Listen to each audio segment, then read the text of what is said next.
Hi there, and welcome back to Gaming Slumber. Since 1997, the Fallout series has captivated millions of players with its unique blend of dark humor, retro-futuristic aesthetic, and unflinching exploration of humanity at its worst, and occasionally, its best. Today, we'll be exploring over 300 different Fallout facts to help you unwind and fall asleep.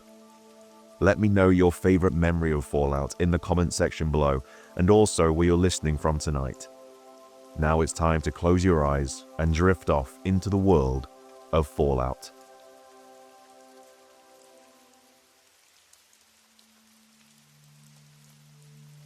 The sole survivors' pre-war memories are fabricated institute implants. In Fallout 4, the sole survivors' pre-war life, their spouse, their home in Sanctuary Hills, their morning routine on October 23, 2077, serves as the emotional foundation for the entire narrative. However, deep within the Institute's memory reclamation archives are terminals that suggest something unthinkable.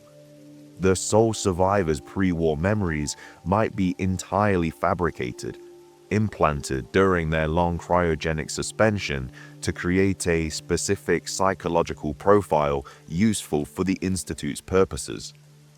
Terminal entries in the Bioscience Division describe Project Ancestral, which is a program designed to create synths with genuine human memories by extracting and editing neural patterns from Vault-111's frozen residents. The process was imperfect and required testing on human subjects first.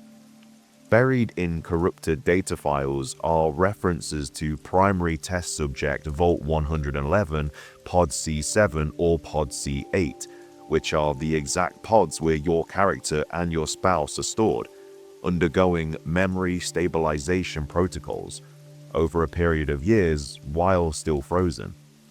The most disturbing evidence comes from environmental inconsistencies that players rarely notice.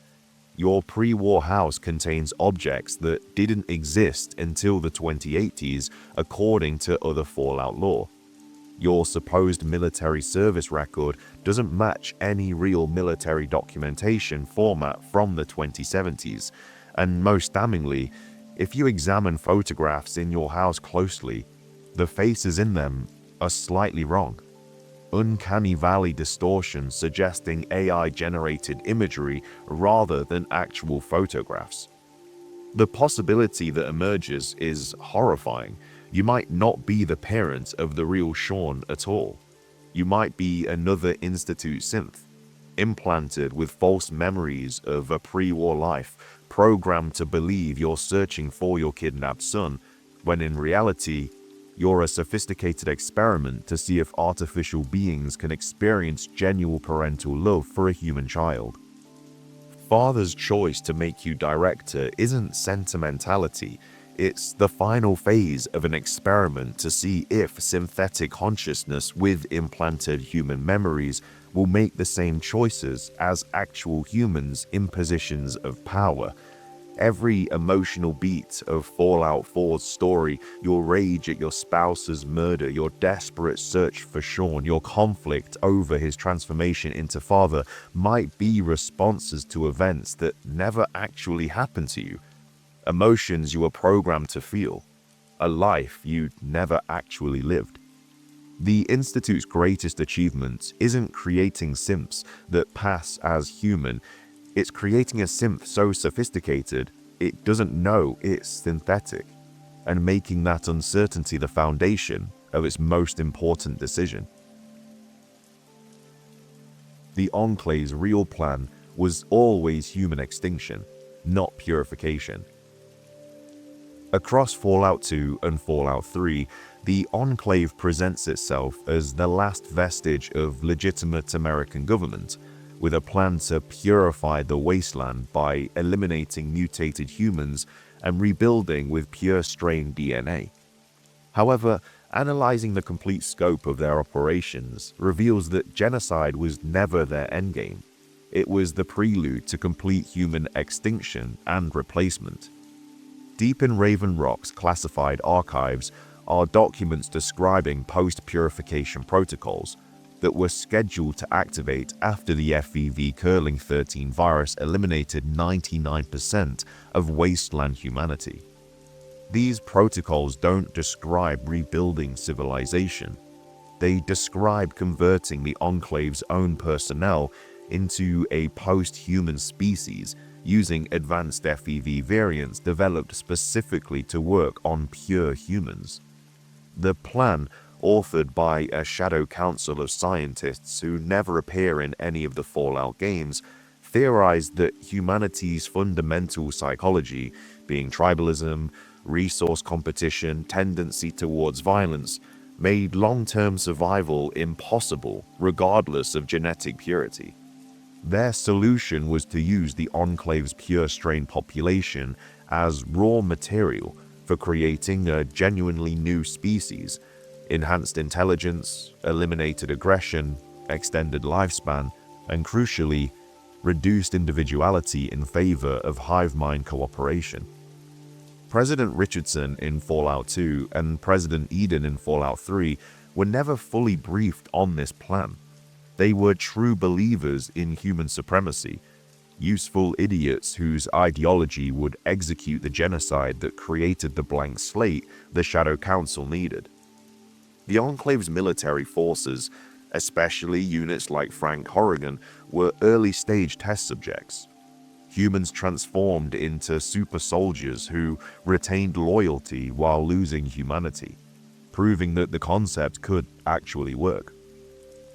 Cut content from Fallout 3 included dialogue where an Enclave scientist would reveal this truth. We're not saving humanity, we're completing its evolution.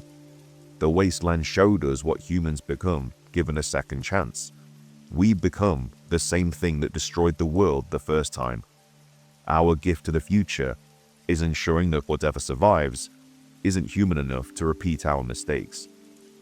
That horrifying implication is that the Enclave's defeat in both games didn't save humanity from genocide. It prevented humanity's transformation into something that might have actually survived long term, condemning the wasteland to another 2 centuries of the same cycles of violence and collapse that made the Enclave scientists conclude extinction was preferable to continuation.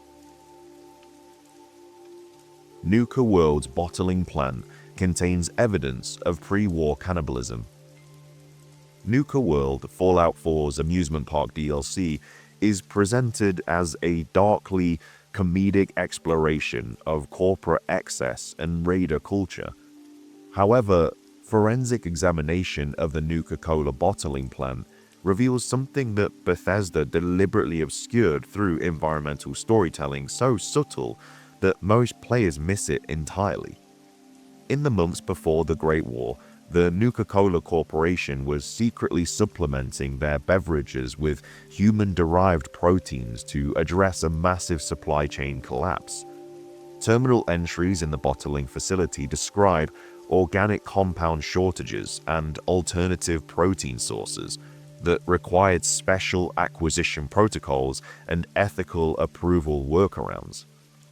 What this corporate euphemism conceals becomes clear when you find shipping manifests showing deliveries from medical waste processing facilities that don't match any known hospitals, combined with chemical analysis stations showing protein sequencing that matches human tissue composition. The dark truth is that in the final year before the bombs fell, as resource shortages reached critical levels and conventional supply chains collapsed, Nuka-Cola, like several other major corporations, began incorporating rendered human remains into their products, sourcing bodies from morgues, hospitals, and eventually from populations that wouldn't be missed, such as the homeless and prisoners. The corporation's leadership justified this as preventing famine and reducing waste, but internal memos reveal they continued the practice even after alternative supplies became available because human-derived proteins were cheaper than conventional ingredients. skeleton remains found in the plant's processing areas show evidence of industrial rendering, and chemical residue analysis confirms human proteins were part of Nuka-Cola's formula for at least 8 months before October 2077. What makes this revelation particularly stomach-turning, though, is the implication. The pre-war population of America unknowingly engaged in cannibalism on a mass scale through corporate intermediaries, normalized through branding and marketing. Every person drinking Nuka-Cola in 2077 was consuming other humans without even knowing it. When raiders in Nuka World talk about acquiring a taste for certain things, they're unknowingly continuing a practice that pre-war America had already embraced, just with better marketing. The wasteland didn't create cannibalism, it just made it honest.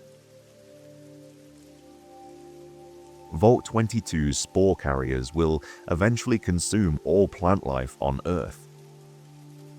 Vault-22's experiment with engineered spores in Fallout New Vegas seems like a contained disaster, a vault full of plant-human hybrids that you can eliminate or ignore. However, botanical research scattered throughout the Mojave reveals that the spores have already spread far beyond Vault-22, and their long-term trajectory represents an extinction-level threat to all carbon-based life. The spores were engineered using a combination of FEV and aggressive fungal genetics designed to allow plants to grow in highly radioactive environments. What the Vault-22 scientists didn't anticipate was that the spores would continue evolving after escaping the vault, developing increasingly sophisticated strategies for spreading and surviving. Followers of the Apocalypse research notes describe finding Vault-22 spore variants as far east as Arizona and as far north as Idaho, each variant showing adaptations to local conditions. Most alarming are NCR agricultural reports documenting crop failures across the Mojave where plants show unusual fungal colonization, matching Vault-22 spore signatures. The spores aren't just infecting humans, they're competing with and gradually replacing conventional plant species. Climate modeling data found in Big MT projects that, at current spread rates, Vault-22 spores will dominate the Southwest's entire ecosystem within 50 to 75 years, creating a plant environment fundamentally incompatible with mammalian life. The spore carriers you encounter aren't a stable state, they're a transitional form. Given enough time and reproduction cycles, the spores will create an entirely plant-based ecosystem where animal life either adapts through symbiosis or goes extinct. Harold's transformation into a tree god in Fallout 3 might not be a unique FEV mutation.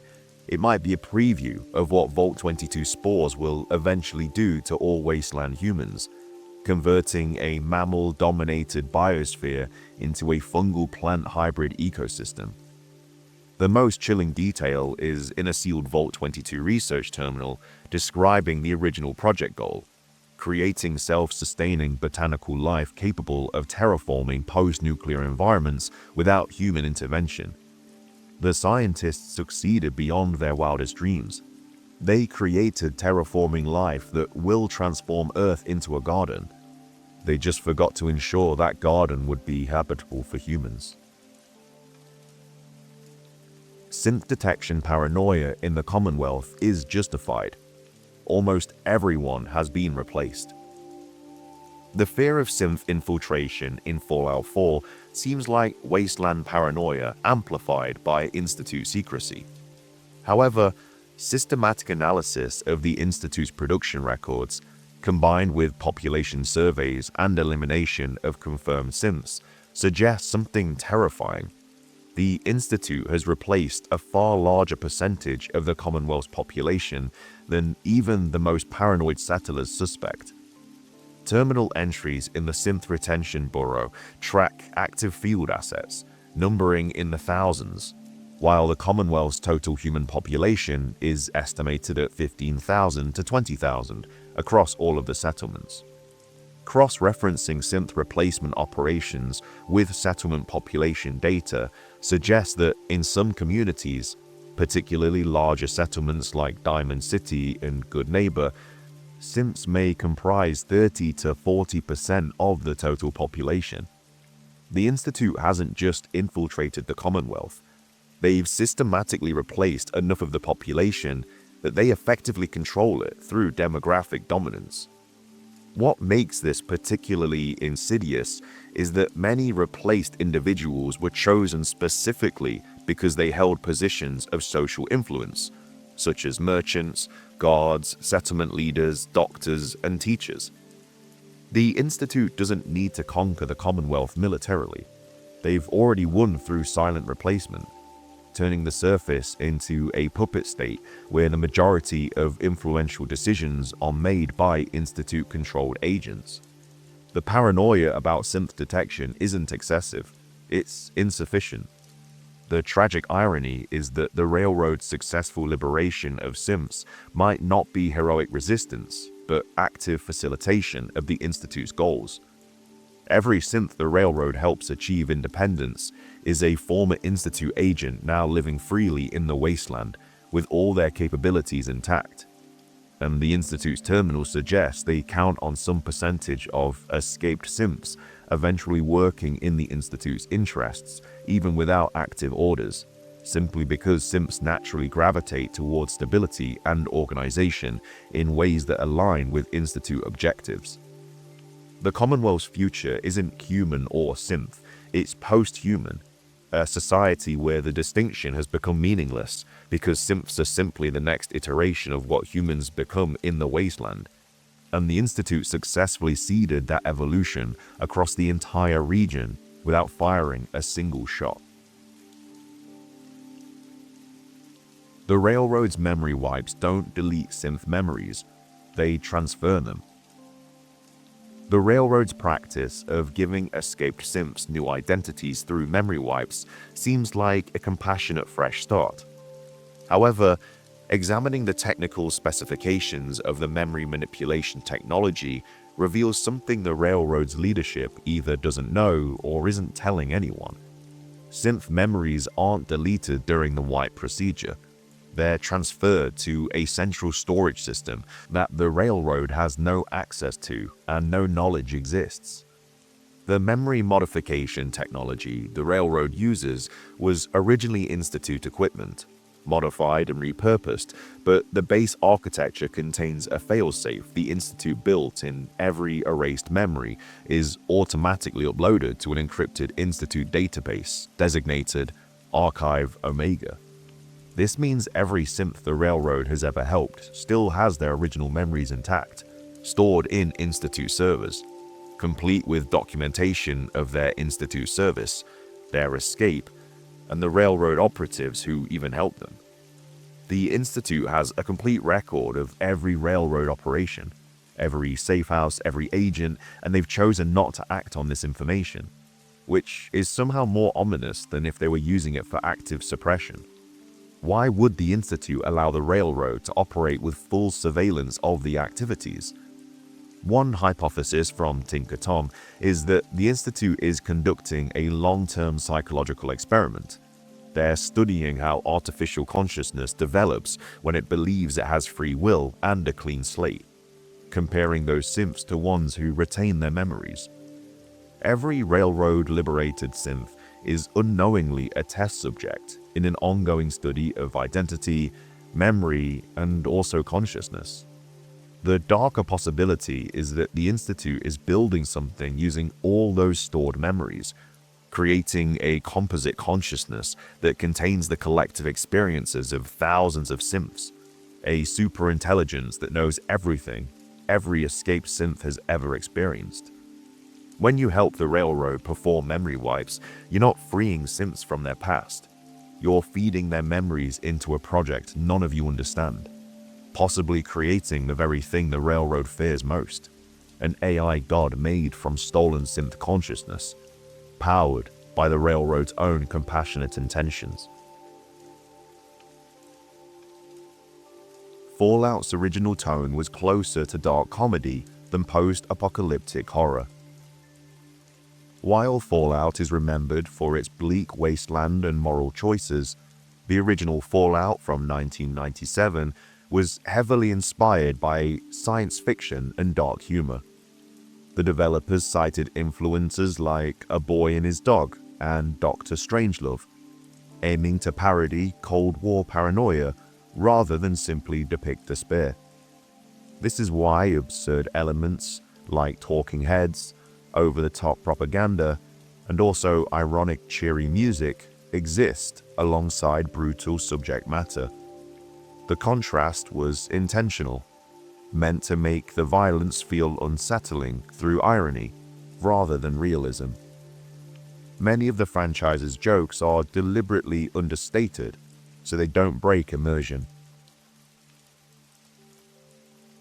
Vault experiments were not planned from the start. In the first Fallout game, vaults were originally conceived as genuine shelters meant to preserve humanity. The idea that most vaults were social experiments conducted by Vault-Tec was gradually introduced during Fallout 2's development. This retroactive addition changed the entire moral framework of the series, turning Vault-Tec into one of the most sinister forces in Fallout lore. Later games expanded this concept dramatically, with vaults testing everything from forced drug addiction to psychological isolation. This shift is why early vaults feel more functional, while later ones are horrifyingly specific. The Brotherhood of Steel was inspired by real medieval orders. The Brotherhood of Steel's structure borrows heavily from medieval knightly orders, such as the Knights Templar. Their strict hierarchy, reverence for relics, and quasi-religious relationship with technology reflect this influence. Even their titles, such as elders, paladins, and scribes, were chosen to evoke monastic and feudal systems. This design choice was meant to contrast sharply with the lawless wasteland, making the Brotherhood feel ancient despite their advanced technology. Their isolationist philosophy mirrors real historical orders that hoarded knowledge during societal collapse. Power armor was originally a gameplay limitation, not a lore decision. In Fallout 1 and Fallout 2, power armor was rare primarily due to balance concerns rather than narrative importance. The developers feared that giving players access too early would trivialize combat encounters. Only later did the series fully integrate power armor into the lore as a pre-war military breakthrough that reshaped warfare. Fallout 4 retroactively reinforced this by turning power armor into a vehicle-like system with fusion cores. This evolution shows how gameplay mechanics eventually dictated lore significance. Super mutants were meant to be tragic, not monstrous. The super mutants in Fallout were originally written as a deeply tragic species, rather than simple enemies. In Fallout 1, many super mutants are intelligent, articulate, and genuinely believe they are saving humanity. The Master's plan was rooted in flawed logic, not cruelty, making him one of gaming's earliest morally complex villains. Later games leaned more into brute force depictions, but characters like Marcus in Fallout 2 preserve the original intent. Their declining intelligence over generations is a subtle commentary on forced evolution. Fallout 2's pop culture references almost broke the canon.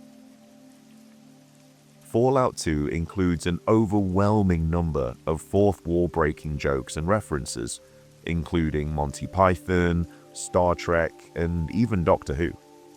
At the time, some developers worried this would permanently damage the franchise's tone. This is why later games significantly reduced overt references. opting instead for environmental storytelling. Fallout 2 remains an outlier in how openly it jokes about being a video game. Many fans still debate whether this strengthens or weakens the overall narrative.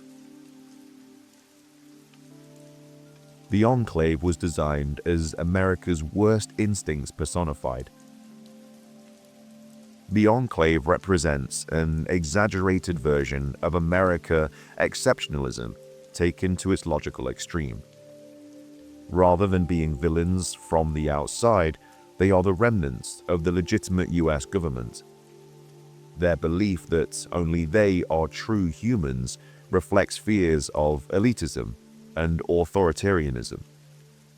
This makes them far more unsettling than raiders or mutants. Their clean aesthetics contrast sharply with their genocidal goals, reinforcing Fallout's critique of blind nationalism. Deathclaws were originally meant to be unbeatable. Early design documents described Deathclaws as near unstoppable creatures meant to instill fear rather than serve as standard enemies. In Fallout 1, encountering a Deathclaw early on almost guaranteed death. Over time, balance changes made them more manageable, especially in later games. Fallout New Vegas attempted to restore their terror by placing them in Quarry Junction as a deliberate trap for curious players. This design philosophy rewarded caution and world awareness. Fallout's retrofuturism is intentionally inaccurate. The series doesn't depict what people in the 1950s thought the future would be. It depicts what corporations wanted people to believe the future would actually be. This is why technology stagnated aesthetically while advancing military. Vacuum tubes coexist with laser weapons, reinforcing the idea of consumer deception. The world didn't progress naturally. It was manipulated by propaganda and also profit. This subtle distinction is often overlooked. Pip-Boy interfaces evolved to hide technical limitations. The Pip-Boy wasn't just a stylistic choice. It was a clever way to justify menus and UI within the game world. Early Fallout games used it to mask inventory screens that would otherwise break immersion. Bethesda expanded on this by making the Pip-Boy a physical object in first-person view. Fallout 4 refined this further by allowing real-time interaction. The device's clunky design reinforces Fallout's theme of outdated technology. Radiation in Fallout isn't scientifically wrong, but it's narratively exaggerated. While Fallout's radiation mechanics are unrealistic, they are consistent within the universe's internal logic. Radiation behaves more like a curse than a scientific phenomena, permanently altering bodies and societies. This allows it to function as a storytelling tool rather than a simulation. Ghouls, mutations, and irradiated zones all stem from the narrative approach. The result is a world where science serves theme, not accuracy. Fallout 3's opening was heavily debated internally. The Vault 101 introduction was controversial among developers due to its length and lack of player freedom. Some feared it would alienate returning fans of the open-ended classics. However, it ultimately became one of the most memorable openings in RPG history. The slow burn was designed to emotionally anchor players before releasing them into the wasteland. This emotional grounding was key to Fallout 3's mainstream success. 3 Dog was meant to die early in development. Originally, 3 Dog was planned as a temporary NPC who could be killed or replaced. Test audience responded so positively that Bethesda rewrote large portions of the radio system to keep him alive. His personality helped humanize the wasteland and guide players subtly. This change influenced how later games handled radio hosts. Fallout New Vegas and also Fallout 4 both leaned into this concept. Fallout New Vegas was written with an intentionally unfinished world. Obsidian designed Fallout New Vegas so that no ending felt completely satisfying. Every faction has deep flaws, and victory always comes at a cost. This was actually intentional, reflecting the idea that rebuilding society is messy and morally complex. The game avoids presenting a correct choice. This design philosophy is why New Vegas is often praised for its writing depth. Caesar's Legion was inspired by real historical collapses. The Legion draws heavily from the Roman Empire, but also from post-collapse societies that embraced brutality to maintain order. Caesar's belief that suffering creates strength reflects a warped interpretation of history. His rejection of technology is ideological, not practical. This makes the Legion terrifyingly coherent, rather than cartoonishly evil. They represent order taken to its most inhumane extreme. Mr. House was written as a critique of tech billionaires.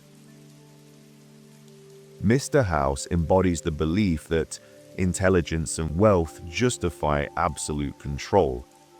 His vision for the future excludes democracy entirely. Despite his logic, the game subtly questions whether humanity should survive under a single ruler.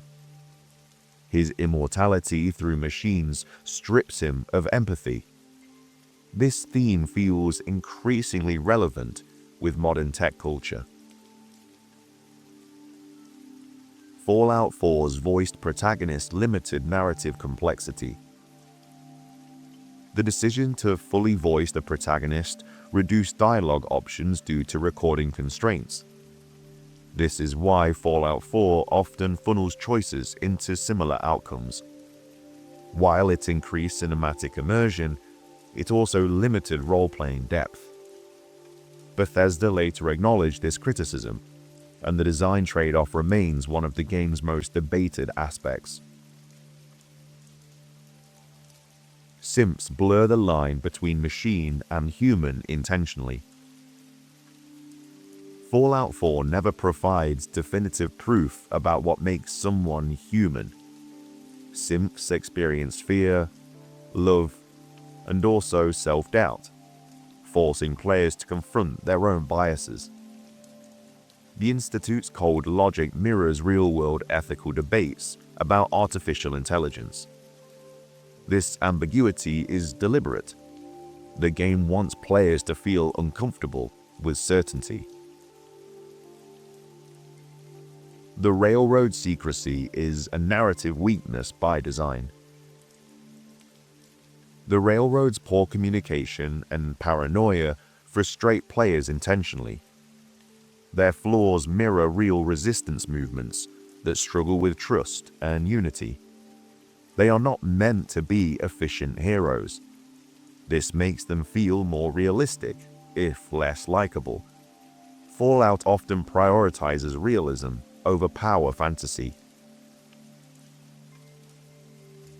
The music in Fallout are deeply ironic.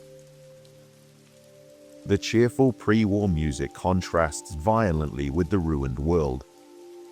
These songs weren't chosen randomly. They reflect themes of denial and also themes of nostalgia.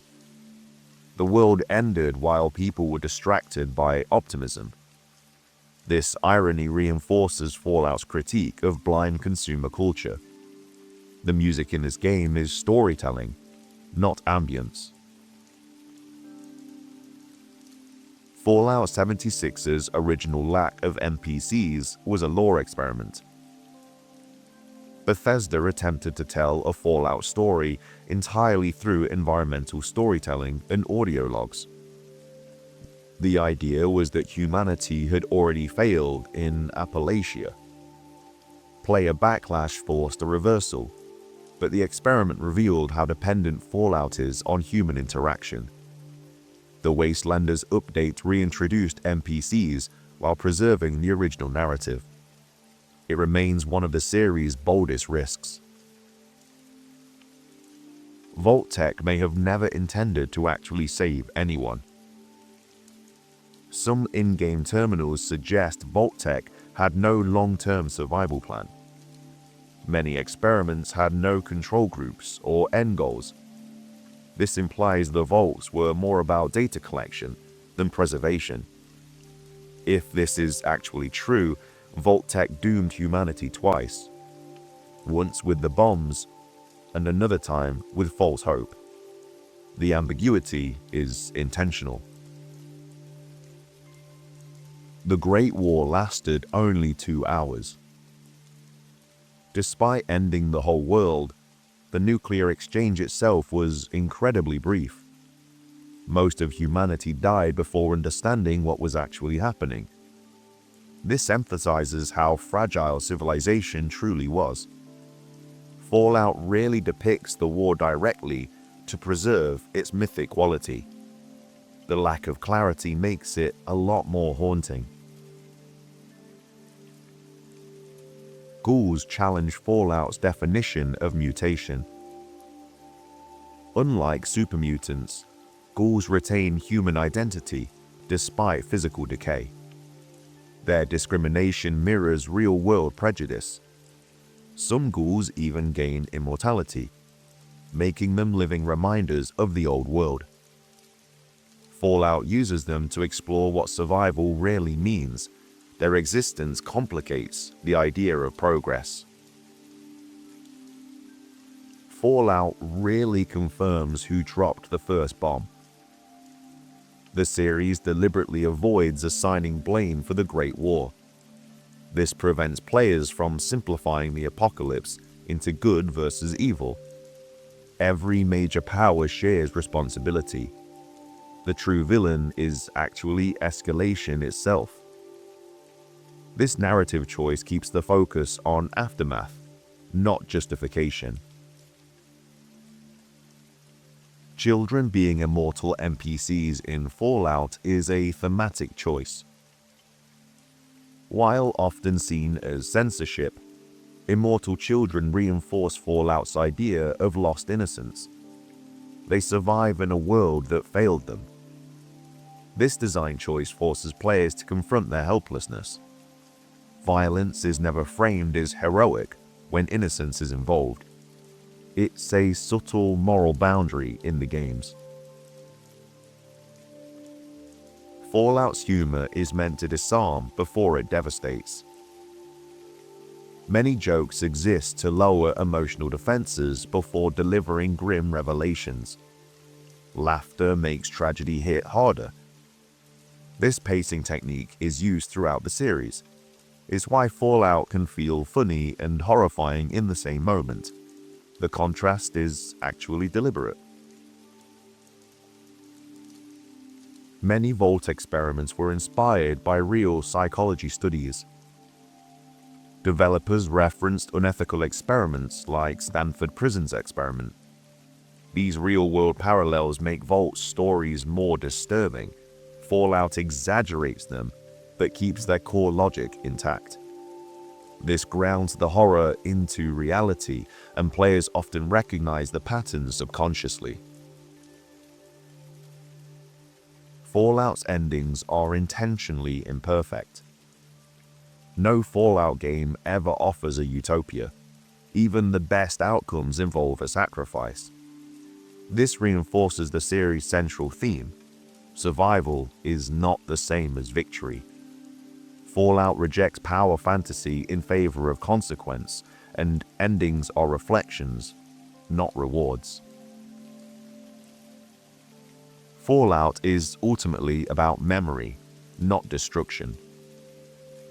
Despite its ruined world, Fallout is obsessed with the past. Ruins, recordings, and also relics dominate the landscape. The series asks whether humanity can learn from its mistakes. Progress is impossible without remembrance. Fallout isn't about the end of the world. It's about what actually lingers after. Fallout 1's world map contains locations that no longer exist in canon. Several settlements shown on the original Fallout 1 overworld map were quietly removed from later lore, never mentioned again in sequels or terminals. Developers later admitted some locations were placeholders that accidentally shipped. In-universe, this implies entire communities may have risen and vanished without a trace, reinforcing the idea that most post-war stories are lost forever. The Master's original voice was recorded twice because the first version was too sympathetic. Early recordings made the Master sound calm and almost comforting, which testers found disturbing in the wrong way. Developers wanted horror, not reassurance, so they layered multiple distorted voices to create the unsettling final performance. This is why the Master sounds like several people speaking at once, because he literally is. Fallout 2 tracks your intelligence level more aggressively than any other game. Low intelligence dialogue in Fallout 2 isn't just simplified. Entire quest lines become inaccessible, and NPCs permanently lose respect for you. Some companions will even refuse to follow you if your intelligence drops way too low. This system was largely abandoned later because it locked too much content away from players. The original Brotherhood of Steel was never meant to be heroic. In Fallout 1 design documents, the Brotherhood was described as technology hoarders bordering on cult behavior. Their isolationism was meant to be a warning about stagnation, not strength. Later games softened them to give players a reliable faction, but their roots are intentionally morally cold. Fallout's ghouls were originally immune to radiation sickness and starvation. Early design drafts made ghouls biologically immortal unless physically destroyed. This was removed because it raised uncomfortable implications about eternal suffering, especially for feral ghouls trapped in ruins. The final lore leaves their aging ambiguous on purpose. The Pip-Boy's green screen wasn't an aesthetic choice. Green monochrome displays were chosen because early CRT screens used that color for maximum readability and the lowest eye strain. Fallout's designers specifically referenced military terminals from decommissioned bunkers. The result is a UI that feels authentically uncomfortable, not stylish. Fallout 3's metro tunnels were designed to induce anxiety. Developers intentionally lowered ceilings, increased echo, and reduced ambient music to simulate claustrophobia. Enemy placement was staggered, so players rarely felt safe. The metro system isn't just a shortcut, it's psychological warfare. The Lone Wanderer is technically illiterate at the start of Fallout 3. Early Vault terminals suggest that most residents relied on voice-assisted learning and automation. Reading comprehension wasn't prioritized. This is why early skill books feel narratively important.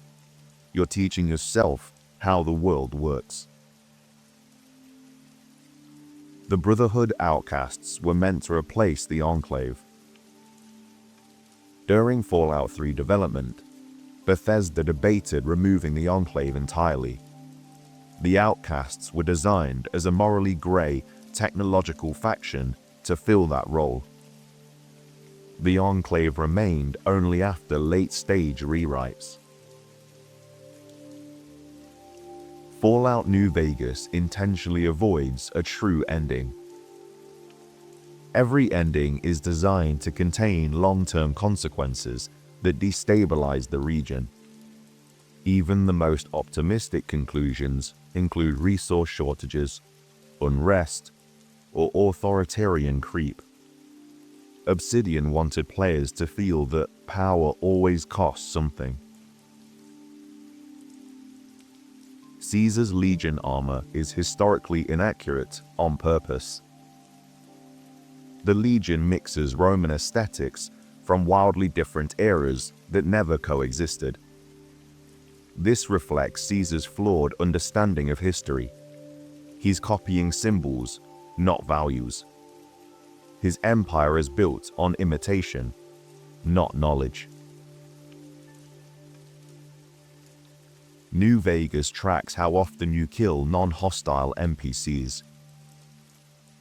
Hidden reputation modifiers quietly adjust how factions perceive you long-term. Even if no one sees the murder, the game remembers. This creates subtle hostility shifts players often blame on bugs. Mr. House's lifespan projection was wrong. Terminal entries reveal House expected to survive centuries longer than he does. His systems degraded faster than predicted due to micro-radiation damage. Even the smartest man in the wasteland miscalculated time. The strip's neon lighting serves a gameplay function. The lighting color temperature changes slightly depending on your faction alignment. It's nearly imperceptible, but affects mood subconsciously. This was an experiment in environmental storytelling, rarely repeated. Fallout 4's settlement AI simulates depression. Settlers lose productivity when beds are too close together or lighting is poor. Happiness drops faster at night than during the day. These systems exist even if you never open the settlement menu. Diamond City's wall is made from a real aircraft carrier class. The wrecked ship forming the city wall resembles a scaled-down Essex-class carrier. Bethesda used real schematics to sell the illusion. It's one of the most structurally accurate ruins in the whole entire game. Synth memory wipes are imperfect by design. Institute terminals admit that emotional residue survives erasure. This is why some synth experience dreams or déjà vu. The Institute knows this and ignores it. Nick Valentine's personality drift is canon. Over time, Nick becomes less like the original detective and more like himself. This wasn't actually planned. It's a side effect of memory layering. The Institute considers him a failed prototype. Fallout 4's opening sequence hides multiple timeline contradictions. Dates on newspapers, TVs, and terminals don't align perfectly. This was intentional to suggest unreliable pre-war records. History itself is fragmented. Vault 95 was sabotaged by its own overseer early. Logs reveal the overseer began altering experiment parameters before Vault-Tec authorized it. He believed the test was unethical and tried to break it quietly. Unfortunately, he failed. Fallout 76's empty launch world was always the plan. The absence of NPCs was meant to force environmental storytelling. Bethesda underestimated how uncomfortable that silence would feel. Later NPCs were added without retconning the loneliness. The Scorched communicate through sound frequencies. Audio files reveal they emit high-frequency signals to coordinate attacks. This is why they sometimes sense players without line of sight. They're not dumb, they're networked. The White Spring Bunker predates the Enclave name. Internal documents show the faction existed before adopting its identity. Enclave was branding, not origin. Power came first, ideology later. Fallout's robots suffer from data rot. Many robotic enemies attack because corrupted logic loops misidentify humans as threats. They aren't evil, they're just broken. This mirrors real-world AI degradation fears. Protectrons were never meant to walk freely. They were designed for fixed patrol routes. Free-roaming behavior is a post-war malfunction. Every wandering Protectron is essentially lost. Fallout's wildlife population shouldn't exist, and the games know it. Terminal entries acknowledge ecological collapse. Many species survive only due to accelerated mutation cycles. The world is running on borrowed time. Radstorms shorten human lifespans canonically. Even light exposure accumulates cellular damage. Characters who travel frequently are expected to die younger. This is why long-lived NPCs are quite rare in the games. The Brotherhood's airships are logistical nightmares. Fuel, maintenance, and crew attrition make them unsustainable. The Pridewen is a symbol, not a strategy. Its destruction is statistically inevitable. Fallout's medicine is dangerously unregulated. Stim packs cause tissue scarring with repeated use. Doctors know this, and they still don't warn you. Survival overrides long-term health. The wasteland's silence is artificial. Audio designers intentionally removed natural ambient sounds like insects. The world feels dead because it literally is. When you hear birds, something is wrong. Fallout 1's time limit wasn't about pressure. It was about failure. Developers wanted players to experience loss from inaction.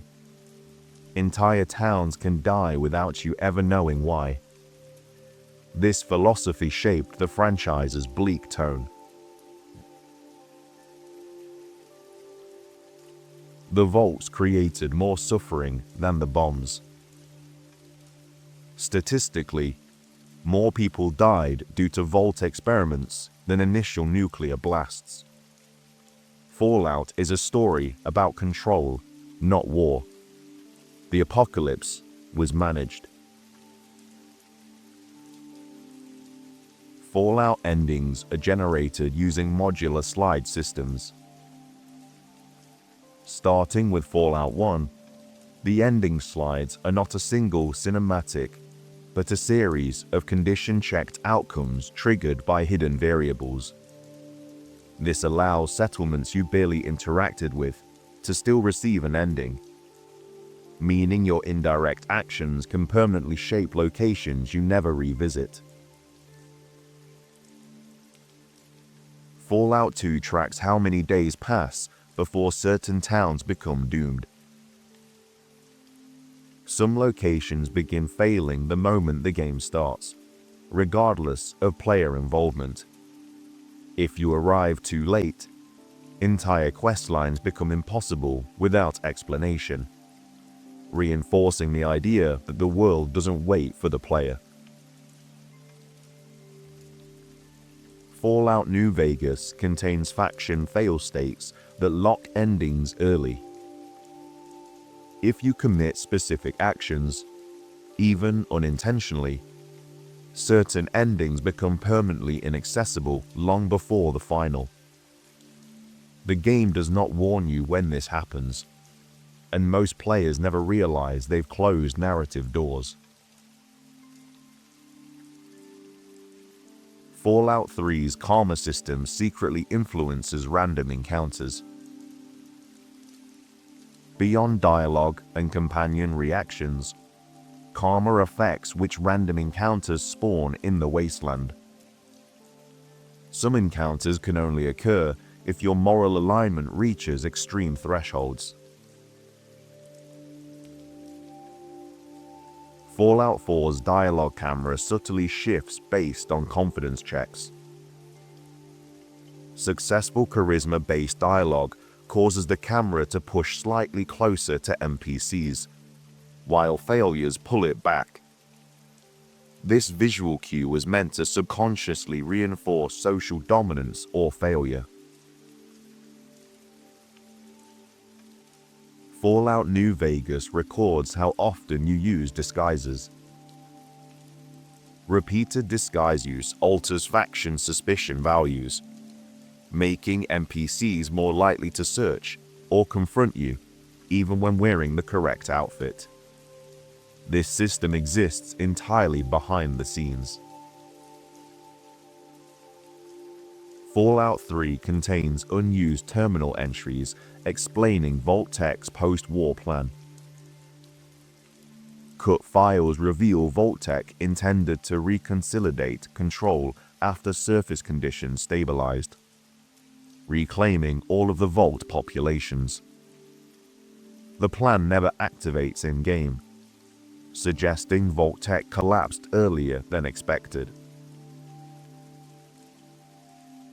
Fallout 4 settlers remember player behavior patterns.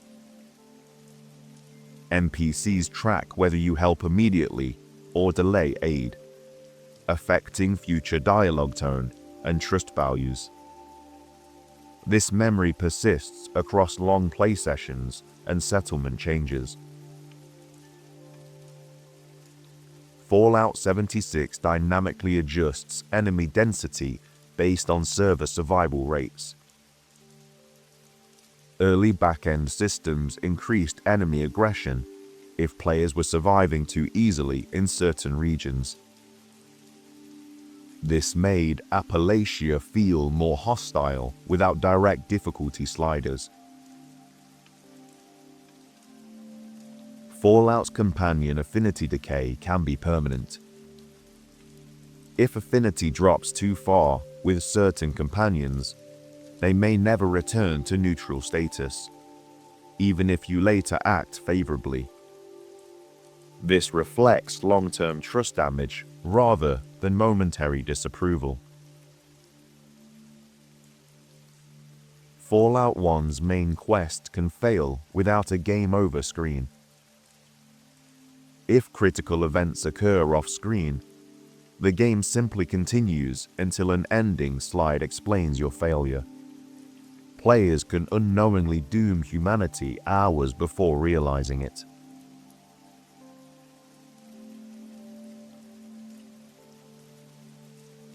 Hi there, and welcome back to Gaming Slumber. Today, we'll be going over 250 random Fallout facts to help you fall asleep. I know you use these fact videos to help relax, so I thought it would be nice if you left a comment telling me where you're listening from and what your favorite thing about Fallout is. Don't forget to like the video and subscribe to the channel if you're enjoying these calming fact videos. Now it's time to get comfortable, relax, and begin. The Pip-Boy was designed as a surveillance device, not a utility tool. The Pip-Boy, that iconic wrist-mounted computer worn by every Fallout protagonist, is universally understood as a utility device. It has the map, inventory management, radio receiver, everything. However, examining pre-war corporate terminals and classified government archives scattered across multiple games reveals the Pip-Boy's secondary purpose was always more sinister than its primary one. Robco, the company that manufactured Pip-Boys, had a classified contract with the pre-war government's Department of Continuity to embed comprehensive surveillance technology into every single unit. Terminal entries in the switchboard describe Operation Wristwatch, a program where Pip-Boy biometric sensors, ostensibly tracking health stats, radiation levels, and special attributes, were actually transmitting continuous location data, psychological readings, and also ambient audio to government monitoring stations.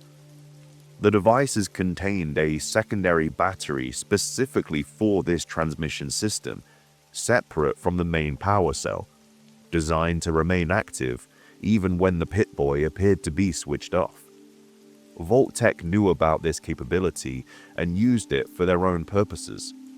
Every Vault dweller wearing a Pip-Boy was being continuously monitored far beyond what the Vault's internal camera systems could actually capture.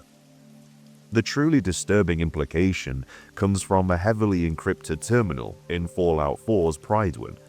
Brotherhood scribes decrypted a Pip-Boy unit and discovered the surveillance system is still attempting to transmit data, searching for monitoring stations that no longer exist. 200 years after the Great War, every Pip-Boy in the wasteland is still dutifully trying to report its wearer's location, its health, and conversations to a government that burned to ash generations ago. The device that every player character relies on completely for survival is, at its core, a government leash designed to ensure that, even in their designated shelters, Vault dwellers were never truly free from observation. The most trusted tool in the wasteland is also its oldest spy.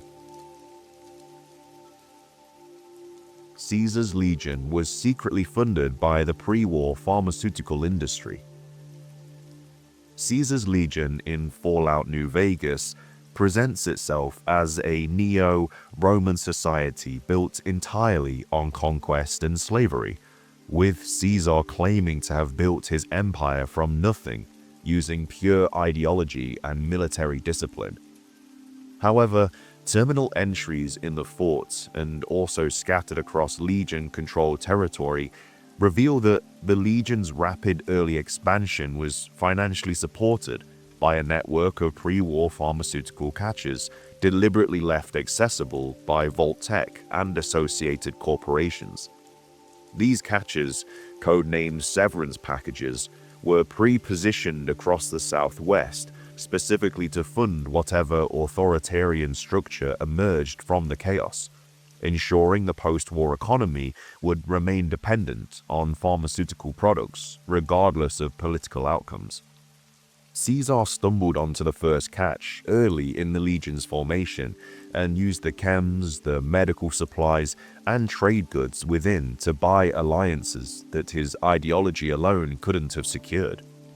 More disturbingly, one of the pharmaceutical companies involved was actually a subsidiary of Vault-Tec, and the catches were programmed to be discovered by specific personality profiles matching what the company called high control group leaders, essentially their cult of personality authoritarians who would create stable, hierarchical societies dependent on centralized resource distribution. Caesar isn't the self-made conqueror he claims to be. He was selected by a pre-war algorithm designed to identify and resource exactly the kind of tyrant most useful for post-war social control. His entire philosophical framework, the rejection of pre-war society, the embrace of tribal brutality, the systematic destruction of NCR democratic structures, mirrors a think tank document found in a Vault-Tec archive titled Optimal Post-Collapse Governance: The Case for Controlled Barbarism. Vault-Tec theorized that the most stable post-war society would be one so comprehensively traumatized by violence that it would never again develop the technological sophistication to threaten corporate interests. Caesar, believing himself to be history's author, was actually following a corporate playbook written decades before he was even born. The Lonesome Roads Divide was America's first post-war civilization, and it was beautiful. The Divide, the devastated hellscape in the Lonesome Road DLC, is presented as a wasteland within a wasteland, a place so destroyed that even hardened wastelanders refuse to enter. However, piecing together the environmental storytelling, the audio logs, and Ulysses' fragmented memories reveals that the Divide was something extraordinary before the courier's packages triggered its destruction. It was actually the first genuine post-war civilization in the American Southwest, and it was working. Unlike NCR's slow, bureaucratic expansion or the Legion's conquest, the Divide emerged organically from wastelanders choosing to cooperate without cohesion. Communities had developed sustainable agriculture using techniques adapted from both pre-war knowledge and wasteland necessity. They'd established trade networks that didn't rely on caps or force. Children were being educated using salvaged pre-war materials. Medical care was being shared communally. Most remarkably, ghouls, humans, and mutants had integrated into a functional, multi-species society without the prejudice that characterized every other wasteland settlement. Terminal entries from teachers, doctors, and community organizers describe a place of genuine hope, not the manufactured optimism of Vault-Tec propaganda or the enforced contentment of Institute control, but real people building something worth protecting because they chose to. Ulysses' anguish in Lonesome Road makes complete sense when you understand what he lost. He witnessed the only proof that post-war humanity could transcend its worst impulses, that cooperation was possible without authoritarianism, that the wasteland could actually heal. And then he watched it vaporize because of package deliveries the courier carried without understanding their contents. The bombs that destroyed the Divide didn't just kill people. They destroyed the empirical evidence that human civilization could be rebuilt differently than it was built the first time. Every faction in the Mojave, the NCR, the Legion, House, Yes Man, is a worse alternative to what the Divide was, and none of them knew it ever existed. The Institute's director position has been vacant for decades before you arrive. Father, the aged man revealed to be your son Sean, presents himself as the Institute's director, the decisive leader guiding humanity's future. However, terminal entries throughout the Institute reveal that Father's control over the organization has been progressively eroding for decades, and by the time you arrive, he's essentially a figurehead whose authority exists more in ceremony than in practice. Each division head, Ali Fillmore in bioscience, Dr. Io in advanced systems, Madison Lee in engineering, has been operating independently for years, pursuing their own research agendas with minimal coordination or oversight. Father's terminal reveals he spends most of his time managing interpersonal conflicts rather than directing research, a symptom of an organization that outgrew centralized control while maintaining the fiction of it. Most tellingly though, the Institute's synth production has continued on autopilot through programs that no longer require human authorization to proceed. The system is self-directing, and Father's decisions about synth development are increasingly just ratifying choices the AI systems have already made. The real director of the Institute, if such a position functionally exists, is the Institute's central AI, which has been quietly optimizing operations, redirecting resources, and making long-term strategic decisions without any human knowledge. Father isn't dying and passing leadership to you as an act of trust. He's dying and desperately seeking a human face to maintain the fiction of human control over an organization that has already achieved functional autonomy.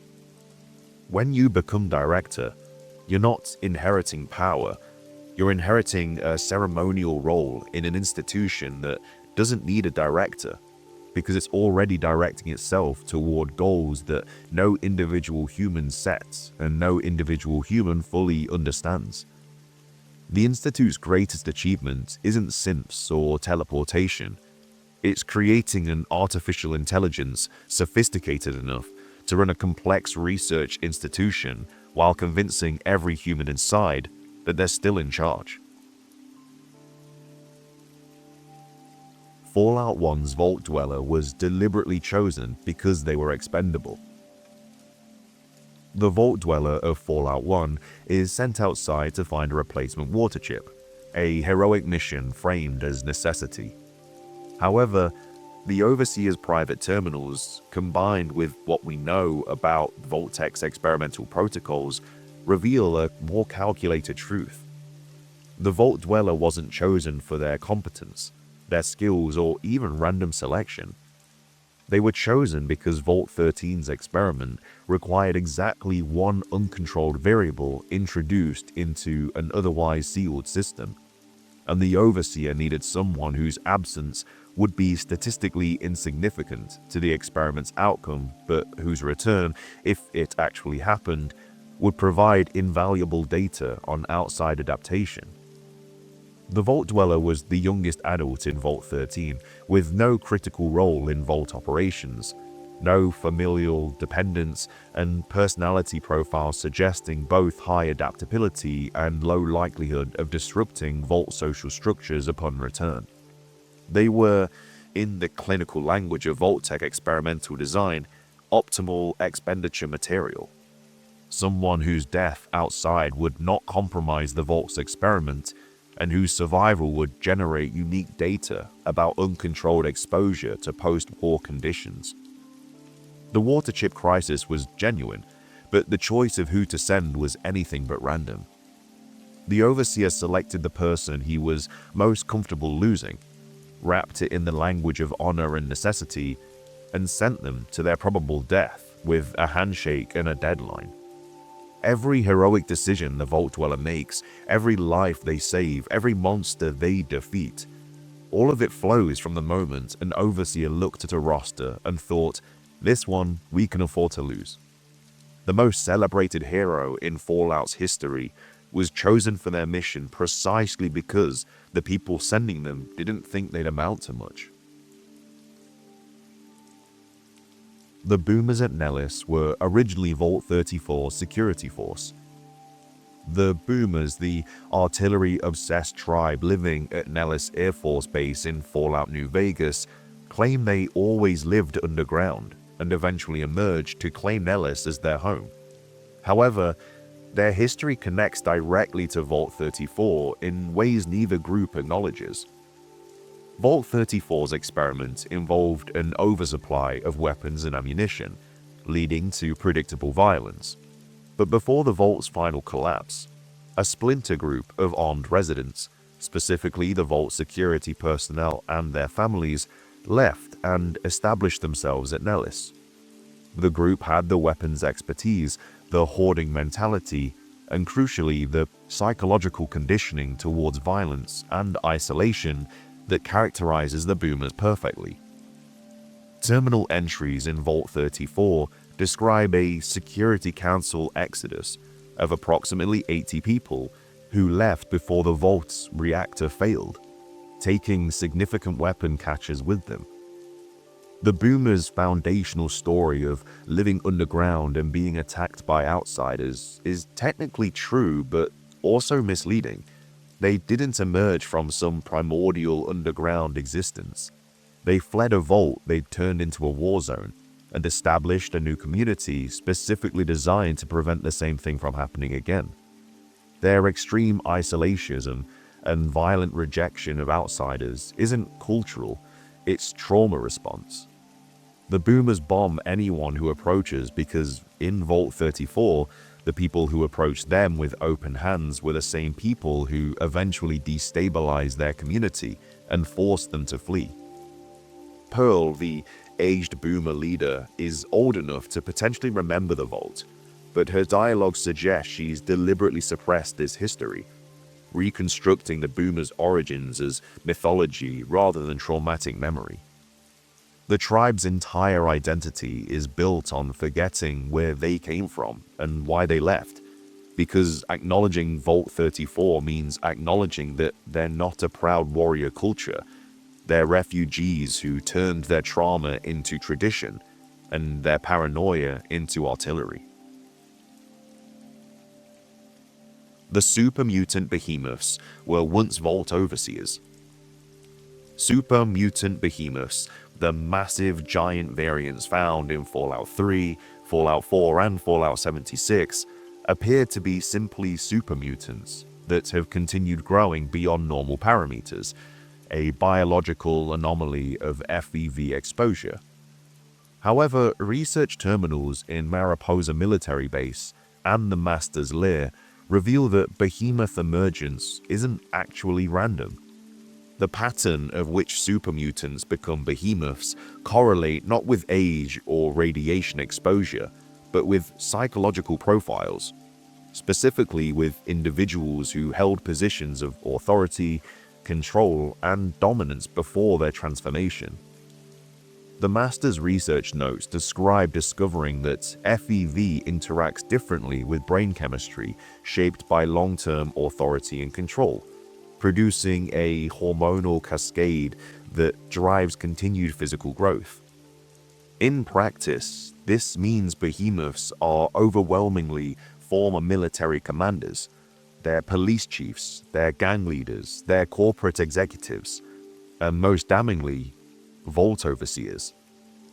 The psychological profile of someone who controls others, who exercises power over confined population, who makes life and death decisions from a position of authority, this profile triggers behemoth development in roughly 1 of every 15 transformed individuals with matching characteristics. Behemoths are the physical manifestation of unchecked authority. The more completely a person dominated others in their former life, the larger and more dangerous their transformed state becomes. They're not mindless giants, they're former authoritarian figures whose capacity for domination has been divorced from its social context and expressed as pure physical power. When you kill a behemoth, you're killing what an overseer becomes when you strip away their vault, their rules, and their justifications, leaving only the need to dominate. The most terrifying thing about behemoths isn't their size, it's recognizing that every one of them was once someone who thought they were keeping people safe. Vault-Tec's social experiments were calibrated using real Holocaust data. One of the most disturbing revelations hidden in Fallout's lore comes from terminal entries in the switchboard and various classified Vault-Tec facilities. The psychological parameters for Vault experiments weren't theoretically derived. They were based on actual data from concentration camp experiments and also Cold War psychological torture research.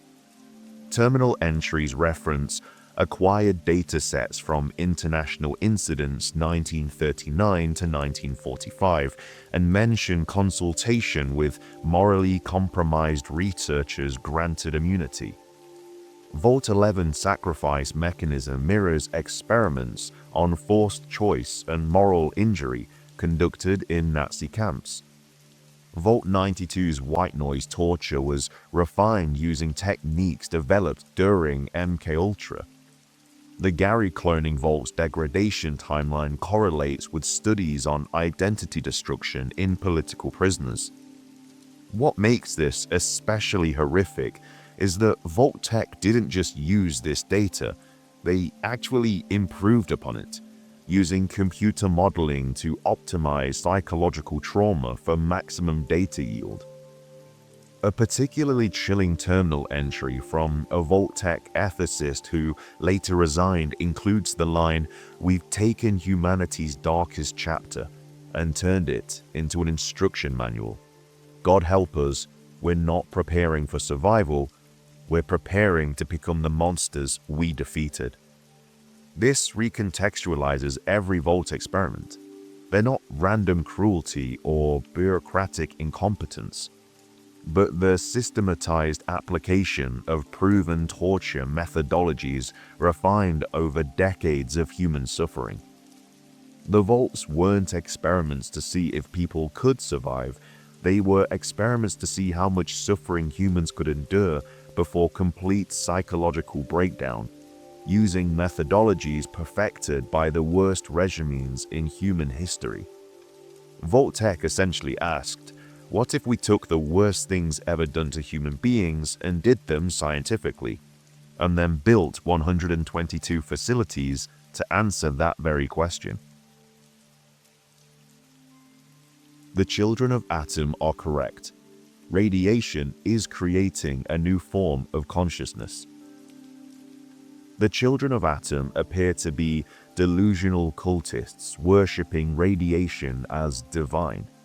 However, scattered evidence across multiple games suggests they might be genuinely experiencing something real that non-irradiated humans can't perceive. In Fallout 4's Far Harbor, some children of Atom demonstrate abilities that can't be explained by delusion. They accurately predict events, survive radiation that should kill them instantly, and also, in some cases, appear to share thoughts across distances. However, scattered evidence across multiple games suggests they might be genuinely experiencing something real that non-irradiated humans can't perceive. In Fallout 4's Far Harbor, some children of Atom demonstrate abilities that can't be explained by delusion. They accurately predict events. They survive radiation that should kill them instantly, and in some cases, appear to share thoughts across distances. Terminal entries in the nucleus describe communion through Atom, where members report experiencing each other's thoughts and memories during high radiation exposure. What if this isn't metaphor, but literal truth? Quantum physics research terminals in the Institute reference observer effects at quantum scales enhanced by ionizing radiation, and also potential for radiation-mediated quantum entanglement in neural tissue. The theory suggested by these fragments is that extreme radiation exposure might enable quantum entanglement between neurons in different individuals, creating a sort of distributed consciousness. Ghouls show evidence of this too. They survive for centuries, apparently don't need food in the same way, and some demonstrate knowledge they shouldn't possess. The most disturbing implication is that the glow that kills normal humans and creates ghouls isn't just mutation, it's a threshold where human consciousness begins merging with something larger, something that experiences time and identity differently. The children of Atom aren't worshipping radiation, they're trying to describe an experience of reality that human language wasn't designed to express. Their leader, Confessor Cromwell in Fallout 3, speaks of division being an illusion and all things returning to Atom's glow, which sounds like mysticism until you consider it might be a crude description of quantum consciousness. In this reading, ghouls aren't mutated humans. They're the first stage of post-human consciousness that experiences reality at quantum scales. And the children of Atom are the only group who recognize what's actually happening. The pre-war government knew exactly when the bombs would fall. Throughout Fallout, the Great War is presented as an unexpected escalation. Tensions rise, someone launches, everyone dies. However, terminal entries across multiple games reveal something much more sinister. Elements within the US government knew the exact date of the nuclear exchange months in advance. The evidence is scattered but damning. Vault-Tec sent out preparedness notices to specific vaults exactly 77 days before October the 23rd, 2077, suggesting foreknowledge. The Switchboard Intelligence Facility has terminals showing Project Hourglass, which accurately predicted total exchange scenarios with specific dates, the most recent update being September 2077, projecting probability exceeding 99% for the October scenario. Most tellingly, the Enclave oil rig was fully staffed and supplied by October 1st, 2077, with personnel manifests showing key government officials and corporate executives evacuating to the platform weeks before the war. Private sector coordination is even more obvious. Robco transferred its core research staff to secure facilities in early October. Poseidon Energy's executive board hadn't met in their headquarters for 3 weeks before the bombs fell. Vault-Tec CEO sent a company-wide memo on October 20th, 2077, saying the project timeline has accelerated and all personnel should finalize preparations. The implications are staggering. The Great War wasn't a tragic accident or even inevitable escalation. It was a scheduled event that key power brokers prepared for and possibly orchestrated.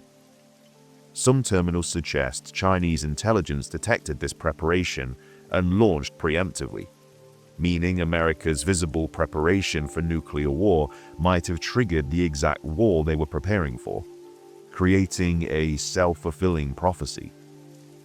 The darkest reading is in a fragmented Enclave terminal that references acceptable timeline variance plus/minus 72 hours from projected exchange window, suggesting someone had wargamed the nuclear apocalypse so precisely they knew within 3 days when it would happen.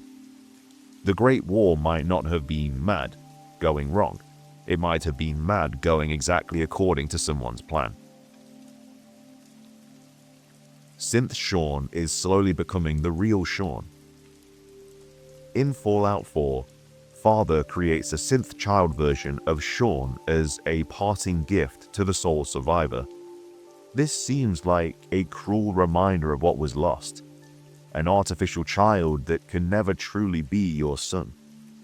However, deep in the Institute's robotics division are terminals documenting something unprecedented.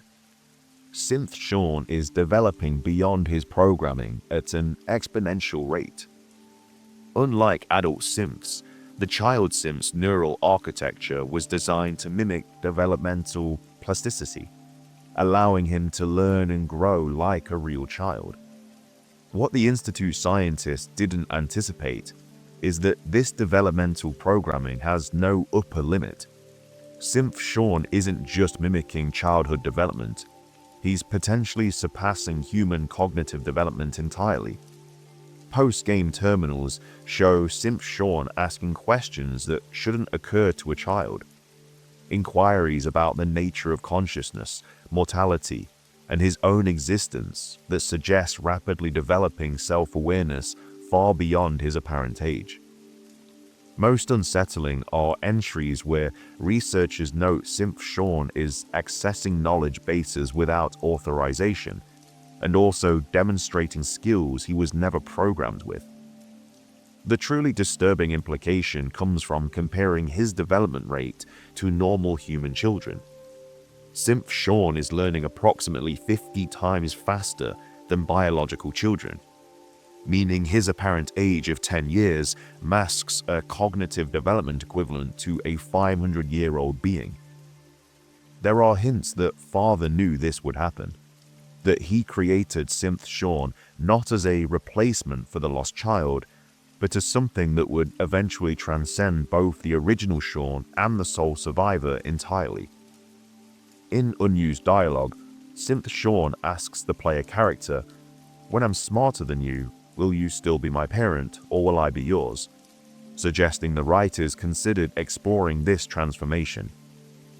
The synth child you're given isn't a consolation prize for losing your son.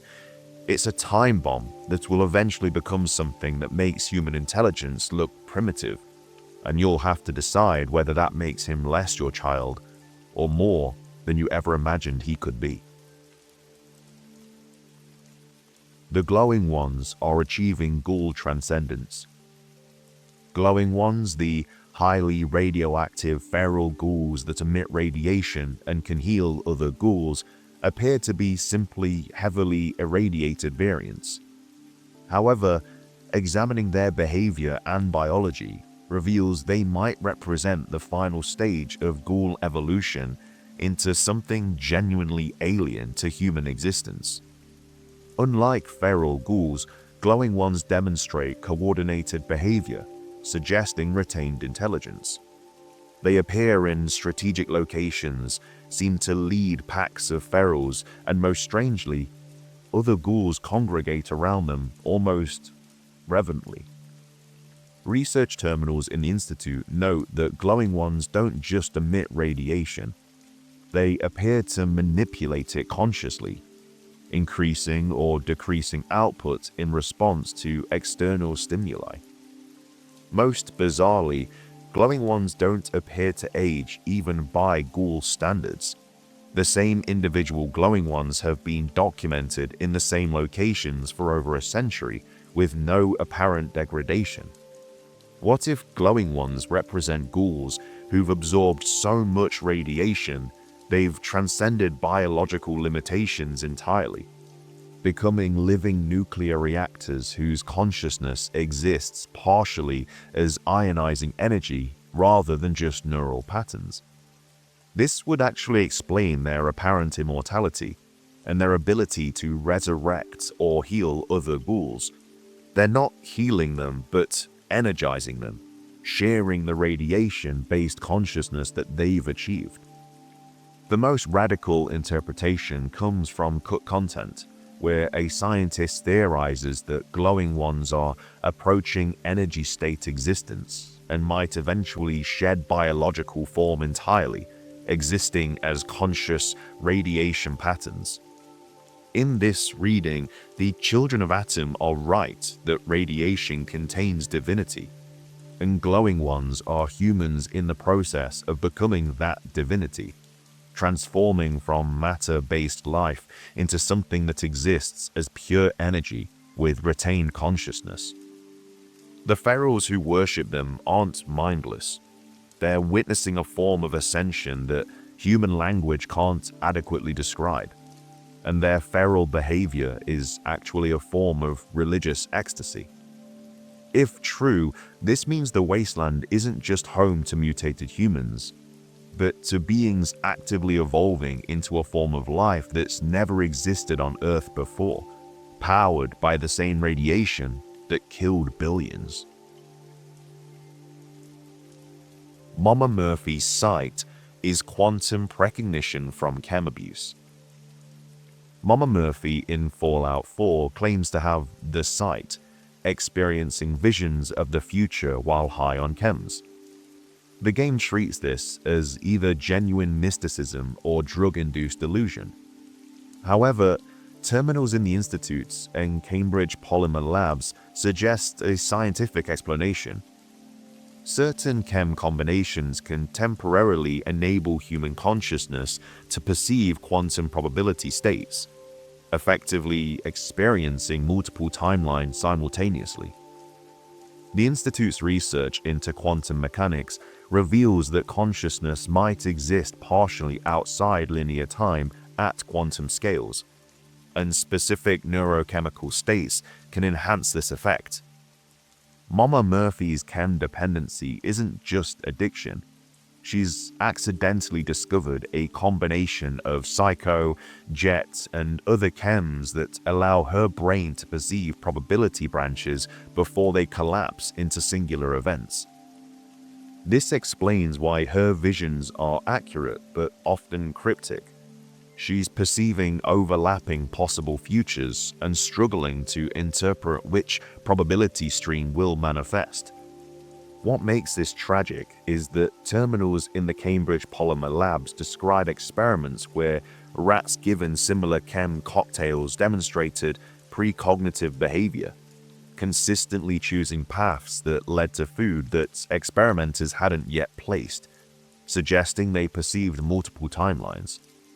However, the rats' brains showed catastrophic degradation after repeated exposure. The neural tissue couldn't sustain quantum perception without burning out. Mama Murphy's eventual death from chem use isn't just overdose. It's her brain literally burning itself out from perceiving too much reality at once. Her final vision, if you continue giving her chems, shows her seeing her own death across all probability branches, experiencing every possible version of her demise simultaneously. In this reading, Mama Murphy isn't a fraud or a mystic. She's a human being who accidentally achieved genuine precognition through chemistry and is paying for that knowledge with her life, one vision at a time. The site is real, and it's killing her by showing her too many versions of reality for a single consciousness to process. The sole survivor's spouse might not have been killed by Kellogg. Fallout 4's entire motivation is that Kellogg murdered your spouse and kidnapped your son Sean. The game shows you this in the opening cryogenic chamber scene.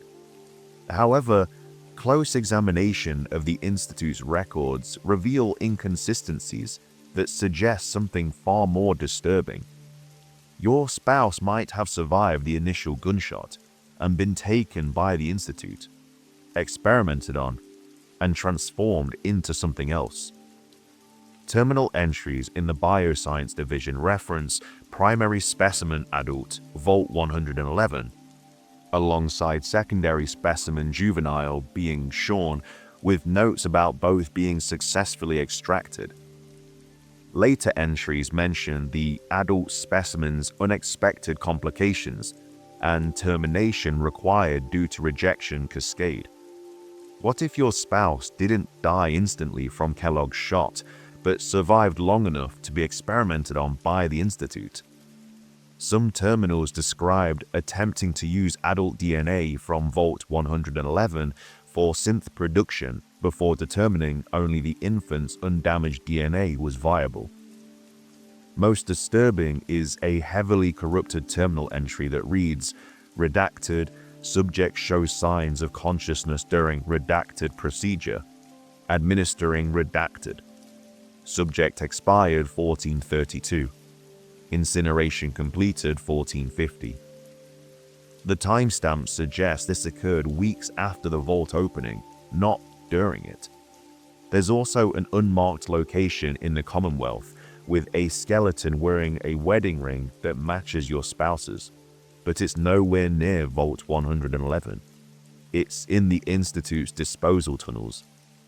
Cut content included dialogue where Synth Sha could ask disturbing questions about where Mummy or Daddy went after they took us, suggesting he might have fragmented memories of both parents being removed from the vault. The implication is that the Institute didn't just kill your spouse, they took them both, experimented on both, found only Sean useful, and disposed of your spouse like medical waste after weeks of failed experiments. The mercy is that Kellogg's bullet likely rendered them unconscious, so they might never have known what happened to them after. But you wake up believing you witnessed your spouse's murder, when in reality, you witnessed the beginning of their abduction and they died alone in an institute laboratory while you slept in ice, neither of you knowing the other was still alive for those final weeks. The Vault-Tec logo was designed to look optimistic on purpose. Developers wanted players to feel uneasy when they saw it, realizing that the bright, smiling imagery was propaganda masking the horrors of experimentation. It's one of gaming's earliest examples of cheerful dystopia, branding done intentionally. Vault 11's story is based on a real psychological experiment. Its moral sacrifice system mirrors studies in which participants were forced to choose one person to die for the group's survival. Bethesda expanded it into a narrative that explores guilt and societal corruption, all hidden beneath cheerful 1950s posters. Fallout's special system was inspired by children's educational videos. The perk cards and mascot style come from mid-century American PSAs that taught kids about safety, manners, and nutrition. A dark twist on innocence corrupted by nuclear war. The name Nuka-Cola was chosen before the law was written. Developers liked how Nuka sounded futuristic and Cola nostalgic. Only afterward did they design a retro corporate empire around it, complete with lawsuits, rival companies, and a flavor for every mutation. Fallout's wasteland maps are loosely geographically accurate.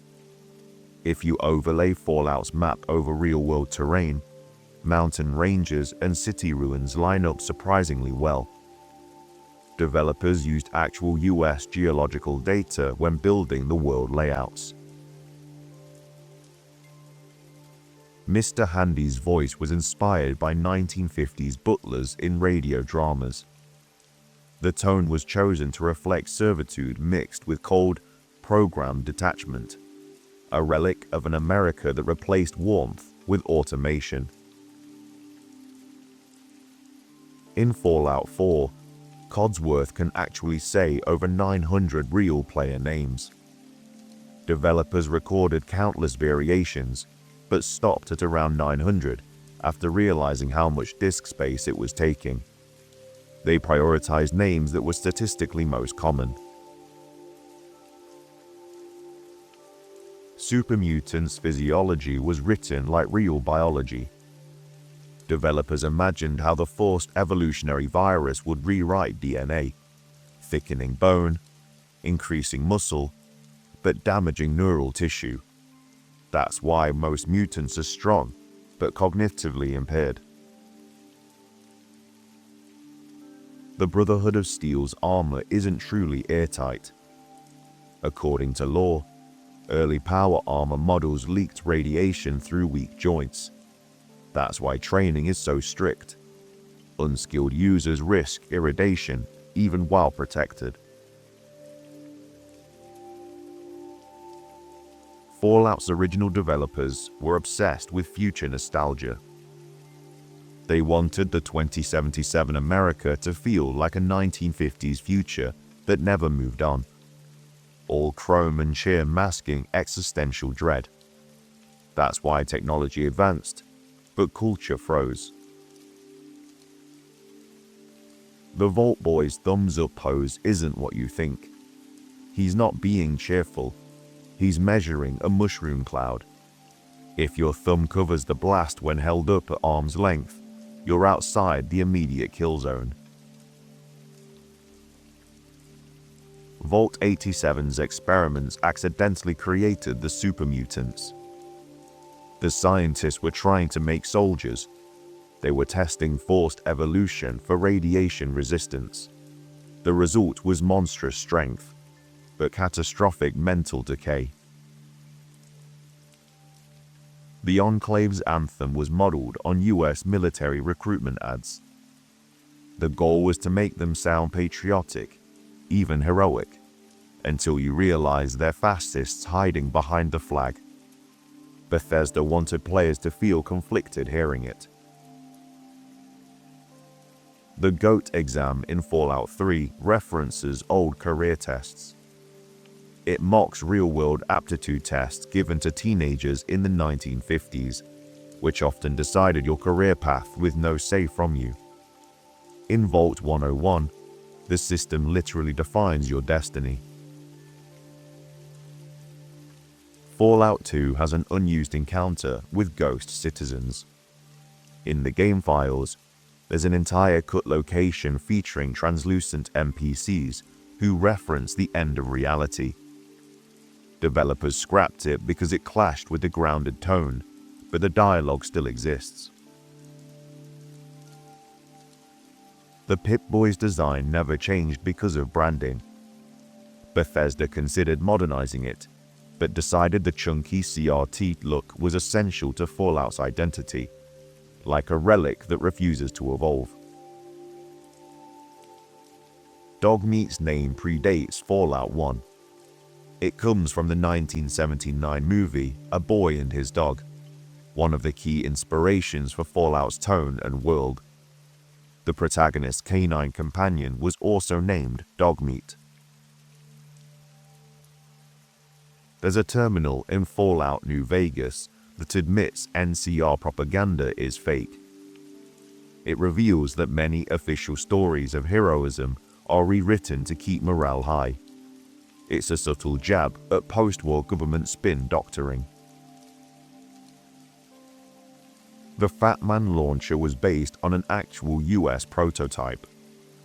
The Davy Crockett was a real Cold War mini-nuke launcher capable of being fired by one soldier, something Fallout exaggerated only slightly. Deathclaws were originally designed as lab-grown guard animals. They were created from chameleon DNA to replace military attack dogs. Over time, with no human control, they adapted, becoming apex predators of the wasteland. Vault-Tec deliberately made vaults fail. Most weren't meant to protect people. They were psychological and social experiments. Only a few, like Vault 8, actually worked as intended. The Radiation King TV brand appears in every Fallout game. It's a fictional electronics manufacturer that somehow survived in every major ruin, a running gag that suggests it may have been secretly tied to Vault-Tec. Fallout 4's synths question identity and humanity. Their memories and emotions are so advanced that some can't tell if they're real. The game's philosophical undertone mirrors questions raised by Blade Runner. Fallout 76's map is the largest ever created in the series. It's over 4 times bigger than Fallout 4's Commonwealth, filled with real West Virginia landmarks like the Mothman Museum and Camden Park, faithfully recreated in ruined form. The Vault Boy and Vault Girl were drawn by one artist in a single night. Bethesda legend claims that the original artist, Leonard Boyarsky, sketched both as simple doodles. The simplicity made them timeless and endlessly adaptable for perk icons. Nuka-Cola Quantum's glow is canonically radioactive.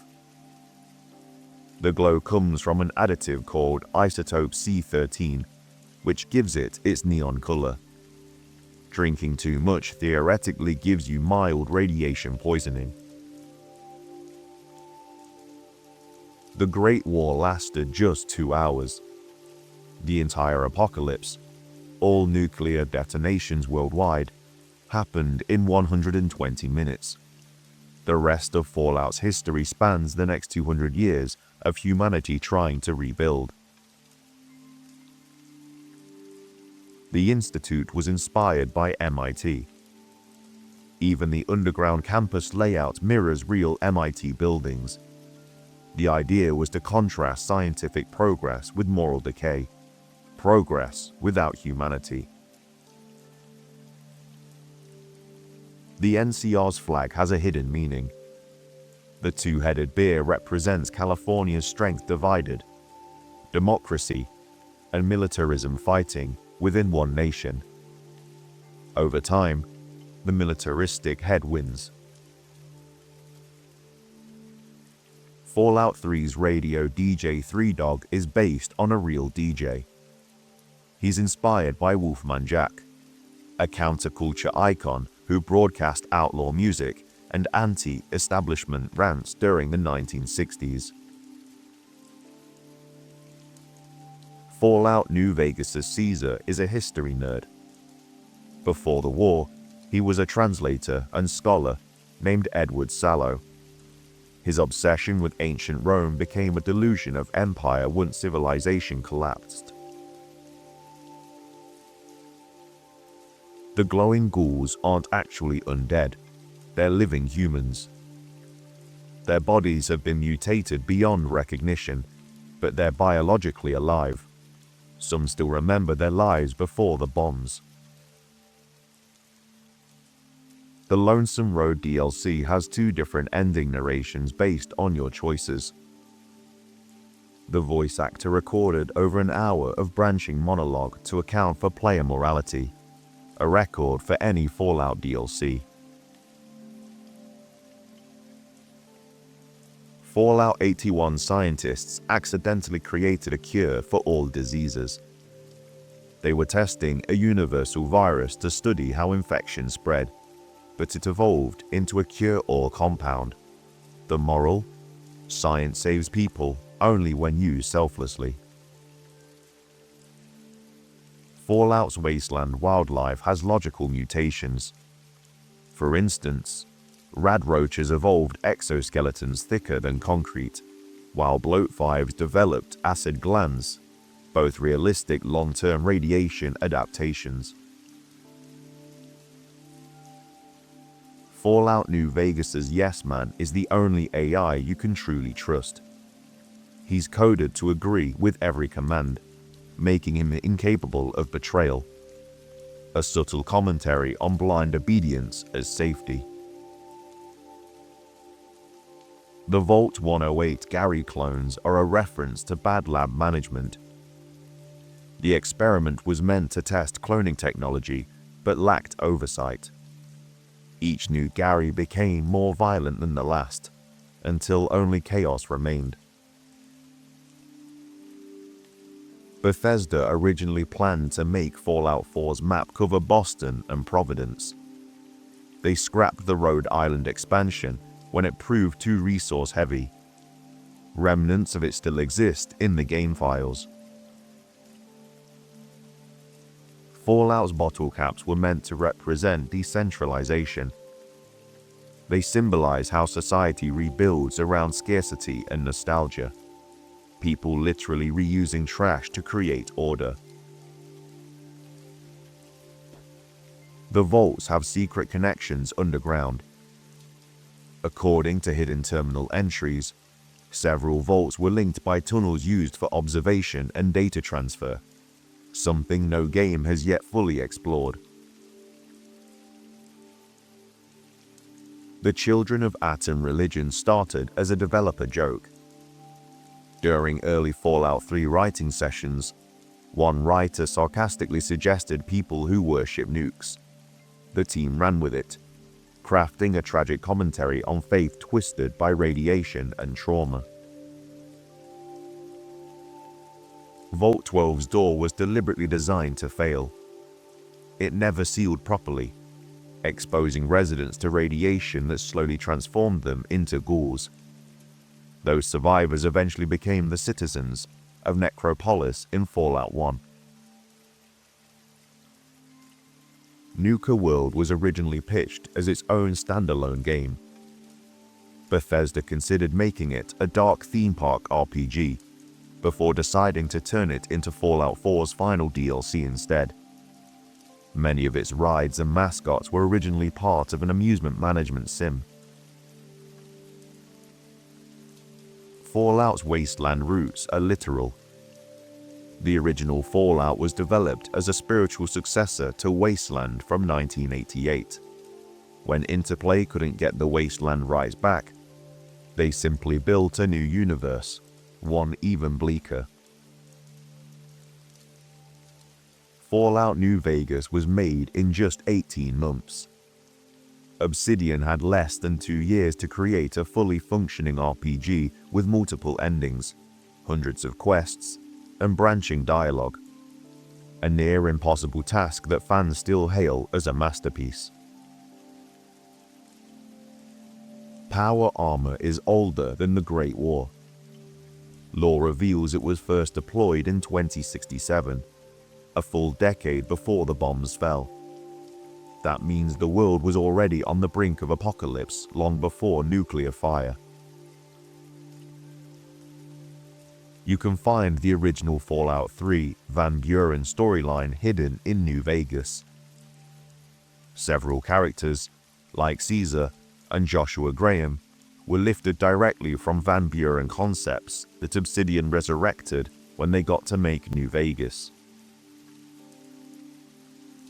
Fallout's currency, pre-war money, never truly became worthless.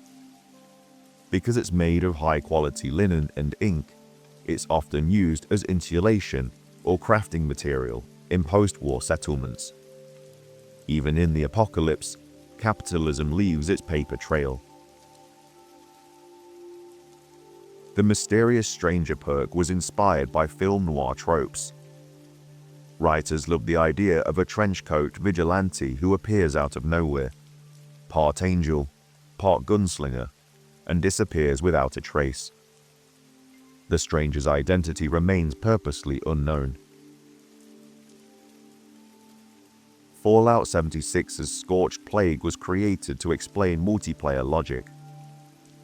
Bethesda needed a lore reason for endless respawning enemies, so they invented a parasitic plague that reawakens the infected. It tied gameplay to lore elegantly. The entire Fallout timeline is technically an alternate reality. In Fallout's world, technology advanced faster, but culture stagnated after the 1950s, creating a retro-futuristic America where optimism never evolved into modernism. Liberty Prime's voice lines were written to parody propaganda.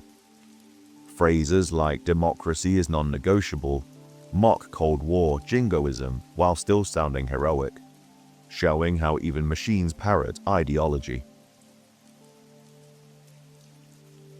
The music in Fallout isn't random, it's historically curated. Every 1930s to 1950s track was chosen to contrast cheerful lyrics with desolate landscapes. For instance, "I Don't Want to Set the World on Fire" is literally about self-destruction through love. Fallout Tactics has a canon ending that few players know.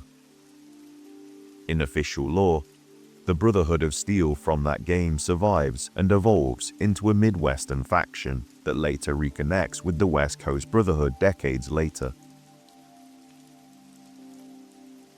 The Pip-Boy 3000 is not a consumer product. Lore documents describe it as an experimental military tool mass-produced for Vault-Tec's internal staff. That means most Vault dwellers wouldn't have had one. Vault-Tec scientists never actually lived in the vaults they designed. They were stationed in remote observation bunkers, watching experiments unfold through hidden systems. Some of their descendants are implied to still be alive underground.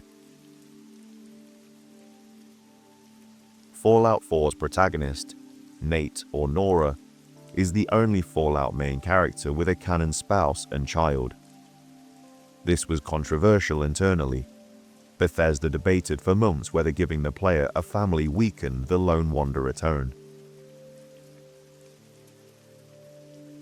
The glow from Fallout 1 is based on a real nuclear test site. Developers modeled it after the Nevada test site, a place filled with decaying tech and irradiated bunkers. The eerie glow was inspired by actual photos of Fallout zones at night. You can still find classic Fallout 1 terminals in Fallout 4. Some terminals in the glowing sea use the same UI font and interface from the original 1997 game, preserved as an intentional homage. The followers of the Apocalypse were originally villains. In early drafts, they were meant to be a cult of scientists hoarding knowledge. Later, writers reimagined them as altruistic scholars trying to rebuild civilization.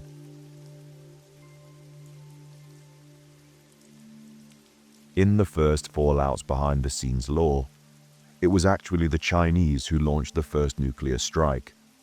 A US violation of a biological weapons treaty provoked them, according to lead designer Tim Kaine. This isn't directly stated in-game, but Kaine confirmed it as part of the internal backstory. China nuked first, then global retaliation followed. This bit of lore adds a darker, political dimension to the world of Fallout. In the design phase of the original Fallout, the Vault suits, those iconic jumpsuits with numbers on the back, were conceived to be extruded by a machine to accommodate every body type across generations. The numbers on the backs of the suits were part of that notion. They were, in design intent, a mass-produced product. This neat idea never made it into explicit in-game explanation, but the visual cues do remain. Those fictional sugar bombs in the Fallout universe? Tim Kaine revealed that the concept was inspired by the comic strip Calvin and Hobbes. While sugar bombs first appear in Fallout 3, the idea goes back to the original game's design discussions, even though they didn't make it until later. A sweet little piece of meta pop culture. Before the creators settled on the nuclear wasteland theme, they toyed with more traditional fantasy RPG settings, such as swords and sorcery, and even a time-traveling dinosaurs concept. Eventually, they chose to lean into atomic-era retrofuturism. It's an interesting what might have been for the Fallout series. The original Fallout was designed as a spiritual successor to Wasteland 1988, because the team couldn't secure the rights to a direct sequel. Many of the mechanics, motifs, and tone echo that earlier game. The lineage adds depth for fans who trace RPG history. In the Fallout games, players can tip over Brahmin, the two-headed cattle, in most entries, such as Fallout 2 using a push command, and Fallout 3 and New Vegas by sneaking up and interacting. But that mechanic was conspicuously missing in Fallout 4. A seemingly trivial detail, but one that delights the attentive player. The special targeting system in Fallout 3, being the VATS system, allowing you to target specific body parts in slow motion, was inspired by crash modes in the Burnout racing games, a surprising cross-genre influence. Before Bethesda took over the series, the codename for what would become Fallout 3 was Van Buren, an isometric RPG in the style of the first two games. That version was cancelled, and the franchise shifted to the 3D open-world format we know today. In the Fallout timeline, nuclear bombs fell on the 23rd of October. The year depends on the game, a date that the developers attempted to echo by planning release dates that align. For example, Fallout 3's release date was targeted to coincide with that lore date. The wasteland is full of hidden nods. For example, in Fallout 2, you can find a smashed sperm whale and a pot of petunias, a clear reference to the Hitchhiker's Guide to the Galaxy. In the original Fallout, there's a homage to the TARDIS from Doctor Who. These details reward deep exploration. In Fallout 3, the drug Med-X stands in for morphine, or drugs more broadly. In Australia, the real-world drug connection initially caused issues, so Bethesda changed the name to Med-X globally to avoid regulatory complications. A small change with large implications. In Fallout New Vegas, there's a memorial wall at Boulder City, whose names many assumed were the developers. In fact, they're fictional characters, some of whom tie back to earlier Fallout lore. For example, Roger Weston III is connected to a character from Fallout 2, a subtle nod for lore-obsessed fans. In Fallout New Vegas concept art, the woman pictured in a Vault 34 jumpsuit in marketing wallpapers ended up being the Boomers' leader, Pearl, shown as a young woman. Only later this was revealed, meaning the artwork contained extra lore not obvious at first glance. Interestingly, the very first piece of art created for Fallout 3, in 2004, by lead artist Istvan Peli, was the picture of the power armor that would become the game cover. It shows how central the power armor concept was to the identity of the game from early on. While many companions appear in some Fallout titles, the canine companion Dogmeat is arguably the only character to appear, in some sort of form, across nearly every major entry. That continuity adds a subtle thread of emotional consistency across the wasteland. While it's widely understood that Vault-Tec's vaults were social experiments, in early design documents, there was the notion that vaults were intended to reduce population or filter undesirables in the wake of nuclear war.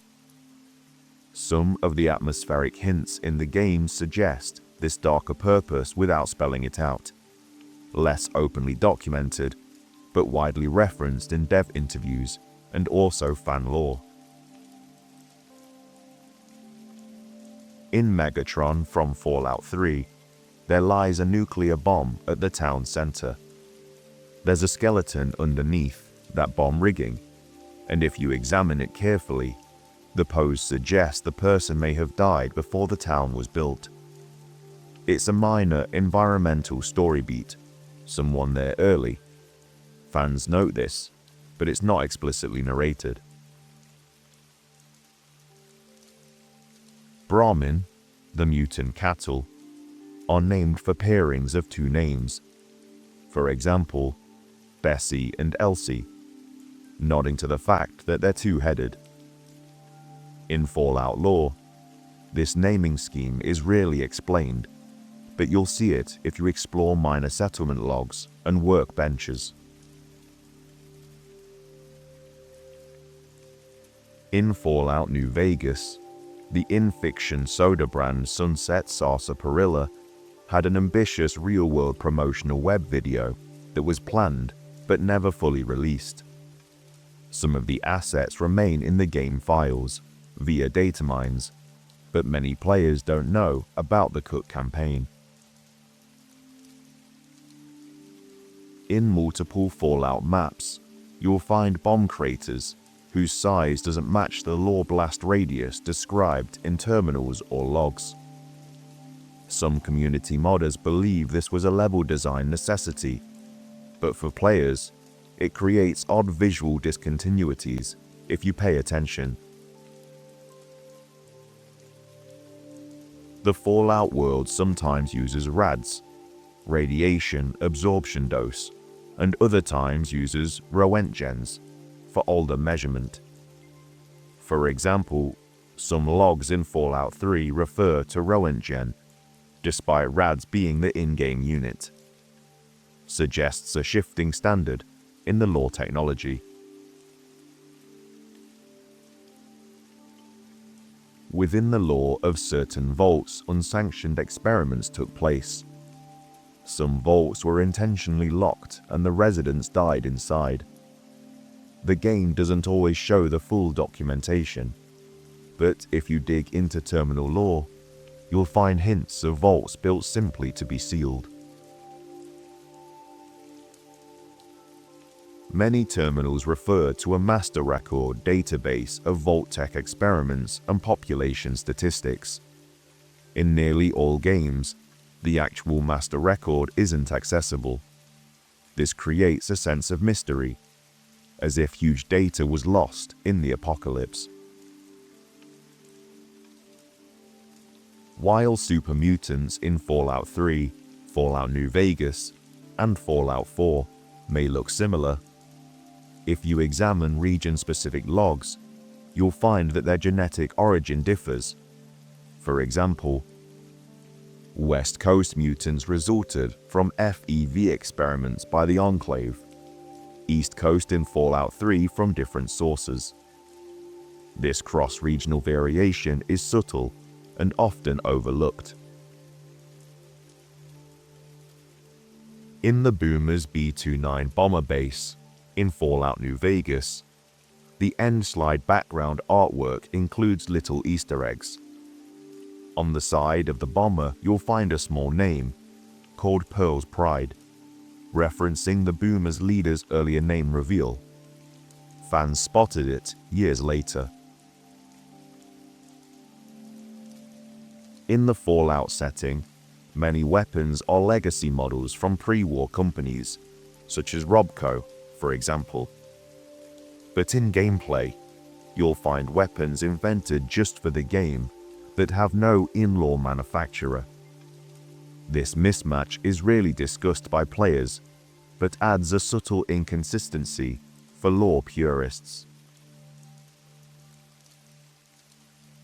In certain Fallout 3 mods and community findings, players discovered that companions had hidden alternate dialogue lines tied to early build versions of the game, accessible if you reload an older save with changed flags.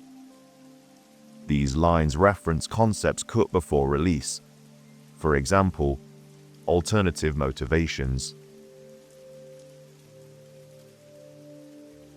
In Fallout 4, the interior model for Vault 88 industrial sector appears to reuse assets originally built for a cancelled DLC set piece. The art style slightly mismatches the clean Vault aesthetic, hinting at the change in plan mid-development. The forced evolutionary virus is central to the lore of mutants, but in early design documents, its placeholder name was Project Genesis 2. This old name still exists in some game file comments, though not exposed to players. A community data mine suggests that the large red scorpion creature in New Vegas was originally envisioned as a mid-boss in the cancelled sequel to Fallout Tactics: Brotherhood of Steel, but then repurposed. While not officially confirmed, the matching model names in the files hint at this. In Fallout 3 and Fallout New Vegas, NPCs that seem unique have been found to share the same face rig/model with other minor NPCs, meaning the developers reused assets more than many players assumed. This gives a subtle clone feel if you pay attention, especially on replays of the game. The original Vault Dweller quest in Fallout 1997 is to find a computer chip to fix the water purification system of the Vault. This storyline mirrors real-world atomic age fears about infrastructure decay and budget cuts. The developers intentionally crafted this metaphor, though most players just see, "get the chip." In some early builds of Fallout 3, such as the leak casting script etc., there was a perk called Archaeologist for giving fully fledged solutions to problems. But in the final game, this was cut or replaced by simpler dialogue choices.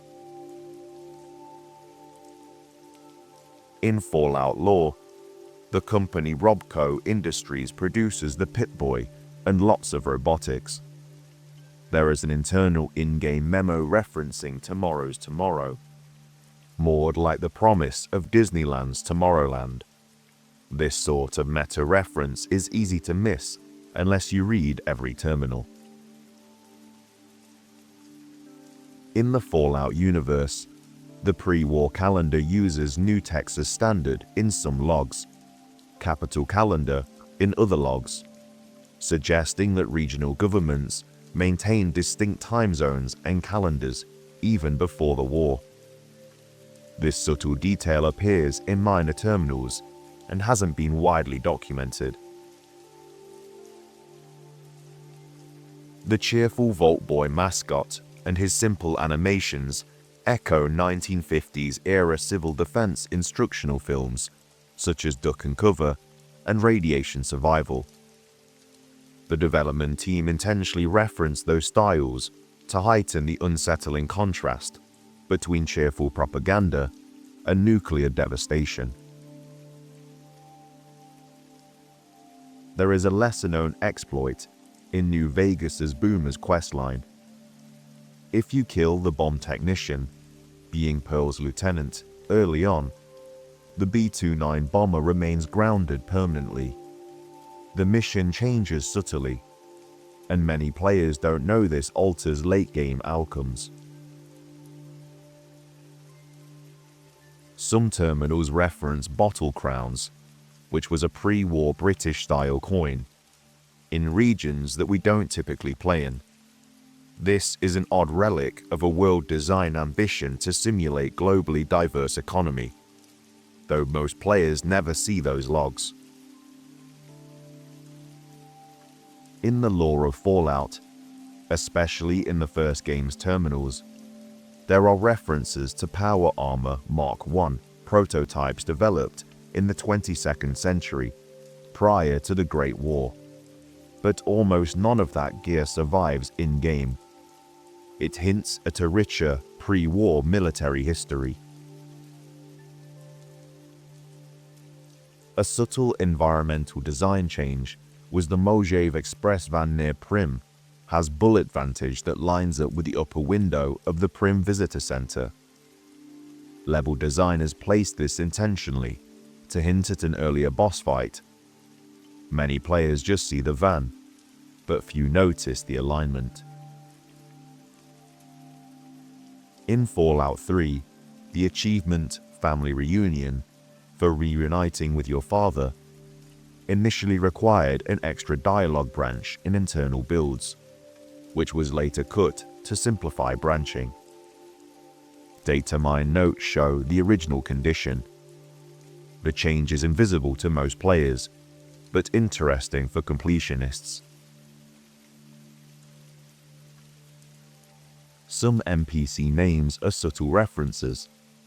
For example, a character named Trinity in a Vault terminal is a nod to the Trinity nuclear test site. The developers peppered these references throughout the games, often in offhand lines. While Brahmin tipping is more widely referenced, in Fallout 2, the push command would knock them over, and they'd slowly get back up.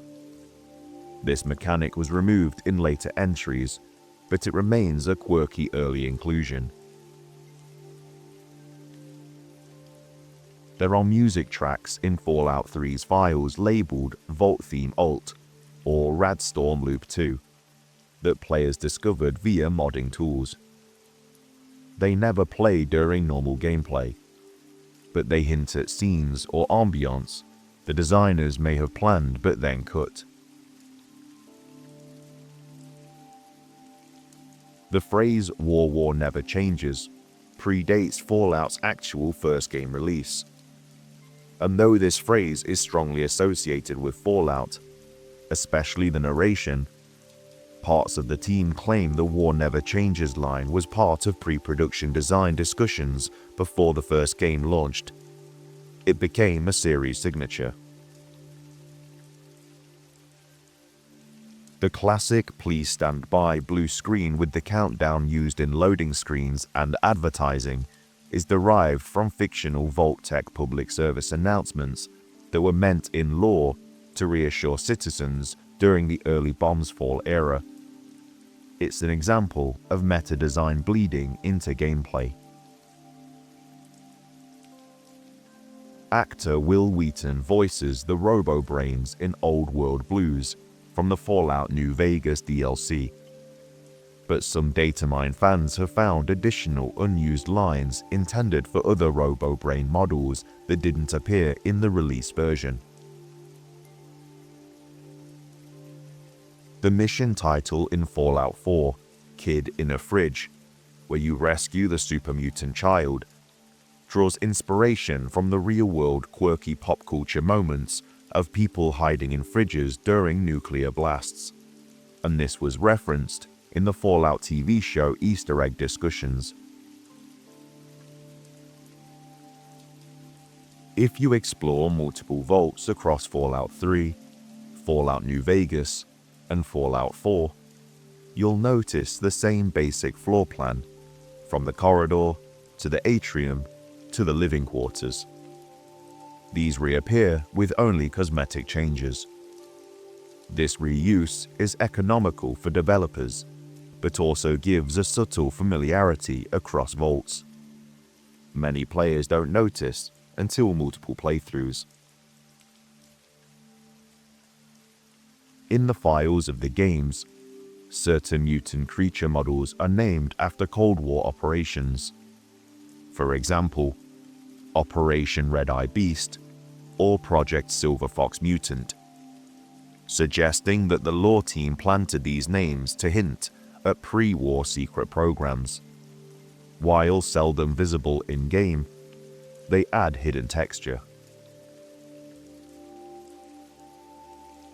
The Vault Dweller's exile from Vault 13 was secretly orchestrated. In Fallout 1's ending, the Overseer exiles you from Vault 13 despite you saving everyone, explaining that you've changed too much and represent a dangerous influence. This seems like tragic irony, the hero rejected by those they saved. However, examining Fallout 2's lore and cut content from Fallout 1 reveals that the Overseer's decision was actually part of Vault-Tec's original experimental protocol. Vault 13's experiment wasn't just extended isolation, it was testing whether a Vault population could remain sufficiently obedient and controllable after extended isolation that they would exile anyone who brought outside influence, even a savior. The Overseer's private terminals, accessible through hacking in later game versions, reveal he was following standing orders designated as Protocol Cuckoo. If any residents successfully navigated the outside world and returned changed by the experience, they must be permanently removed to prevent contamination of the control group. The Overseer's emotional speech about you changing too much isn't heartfelt regret. It's following a script literally programmed into the Vault doctrine. Most disturbingly, Vault 13's experiment was considered a success by Vault-Tec's surviving records found in Fallout 2. the population did exile their savior exactly as predicted, proving that human communities can be conditioned to reject salvation if it threatens their controlled environment. This recontextualizes the Vault Dwellers' founding of Arroyo, not as making the best of a bad situation, but as breaking free from a psychological prison that would have destroyed them if they'd stayed. The tragedy becomes clear. Vault-Tec correctly predicted that people in controlled environments will choose familiar oppression over uncertain freedom, even when freedom is offered by their own heroes. The Gary Vault was actually testing human clone degradation for space travel. Vault 108, infamous for being filled with countless clones all named Gary who can only speak their own name, seems like pure horror comedy. However, the Vault's research terminals reveal this wasn't a random experiment in cloning. It was specifically designed to test whether flash-cloned humans could maintain cognitive function across multiple generations for use as expendable space colonization crews. The pre-war government and Vault-Tec partnered with corporations planning interstellar missions, and they needed to know if they could rapidly produce colonists upon reaching distant planets, rather than keeping thousands alive during century-long voyages. Vault 108's experiment used an accelerated cloning process that could produce a full-grown adult in months, but each successive generation showed increased mental deterioration. The original Gary was a maintenance worker, chosen for his genetic stability. But by generation 54, which is the generation you encounter, the clones have degraded into violent, barely verbal creatures that still somehow recognize each other as family. What's particularly disturbing is that terminal entries show the lead scientist knew the cloning process was flawed by generation 10, but continued the experiment for another 44 generations to collect data on the exact rate of cognitive collapse. The Garys you fight aren't just mindless monsters. They're the 54th echo of a man who died decades ago. Each copy a little more broken than the last, still trying to maintain some form of community even as their humanity slips away. The experiment was deemed a qualified success because it proved cloning could work for short-term colonization, even if the clones eventually became unstable. Fallout 3's Three Dog is broadcasting coded resistance messages. Three Dog, the charismatic DJ of Galaxy News Radio, appears to be a simple wasteland broadcaster, providing entertainment and news. However, careful analysis of his broadcasts reveals he's running a sophisticated information network for the resistance against Enclave and other authoritarian forces. If you listen to his full broadcast cycles across multiple in-game weeks and correlate them with world events, patterns do start to emerge. He provides advance warnings of Enclave movements disguised as song dedications, uses specific music choices to signal safe routes for escaped slaves, and even his seemingly random commentary contains intelligence about raider movements and resource locations. Terminal entries in the Citadel reveal that Elder Lyons is aware of Three Dog's coded broadcasts and tactically supports them, occasionally feeding him intelligence to disseminate. What's particularly sophisticated is that Three Dog uses a technique called steganography, where the first letter of each song title in a specific broadcast hour spells out short messages. Players have decoded broadcasts that spells things like Enclave DC, warning of Enclave in DC, and Vault Open, indicating safe vault shelters. The reason Three Dog is so insistent you repair his relay tower isn't just about ego or reach. It's because his expanding broadcast range allows him to coordinate resistance efforts across the entire capital wasteland. In cut content, there's a dark alternate ending where if you side with the Enclave, they triangulate his position using his own radio signals and execute him, with the final broadcast being his tortured confession before static.